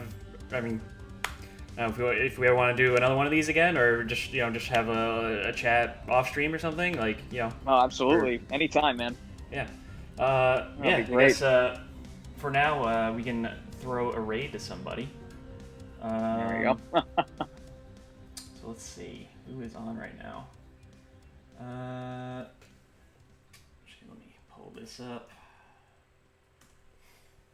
But yeah, for everyone still hanging out, I really appreciate all you guys for tuning in for episode 5 of the KoppsCast. This has been total, like all these in general are so much fun to do.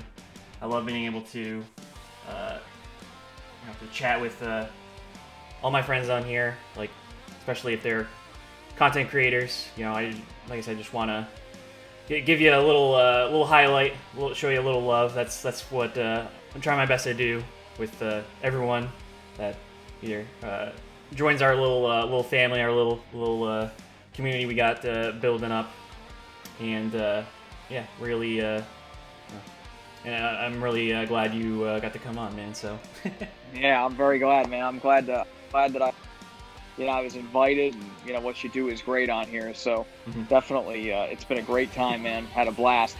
I'm sure. Boozy, thank you for those 100 biddies. Just coming in right at the end, right when we're signing off. But way to go. But Boozy, thank you so much for tuning in. But yeah, we're let me just see real quick. Let's see. Revan's playing some Red Dead. Let's throw it to Revan. I haven't read her in a minute, so let's that Fire Lord. Right. I say that's a great game. Yeah. All right, y'all. So that does it for tonight. Yeah, thank you again so much, everybody. Boozy, thank you for the biddies. All you guys, thanks for hanging with us, throwing the questions. It's been an absolute blast, as always. And great question. Yeah, good questions. I will be on again on Sunday at 1 p.m. Eastern Time. Going to be continuing through some Valkyria Chronicles. So be sure to hang out for that as well. Yeah, Inuyasha, Mitch, Shane, Jordan, B, Rasso, Nerder, Boozy. Thanks so much, all you guys, for hanging out with us. Dragon was in here, Bear was in here. A lot of good friends came through, so seriously, thank you so much. And again, apologies for the technical difficulties we've been dealing with once again, but it is what it is. And thanks so much, everyone, for sticking out through all that. But yeah, let's go hop into Revan's channel. Let's go give her a nice friendly hello. And yeah, so I'll see all of you on Sunday. Of course, all of our friends are going to be streaming this weekend. Jordan's going to be streaming. Mitch has a cooking stream tomorrow, so check out Raffle Kittens. Nice. Rasso should be on tomorrow. Check out Rasso. And we're about to go over here. So again, thanks again, everybody. Catch you later. See you guys. All right.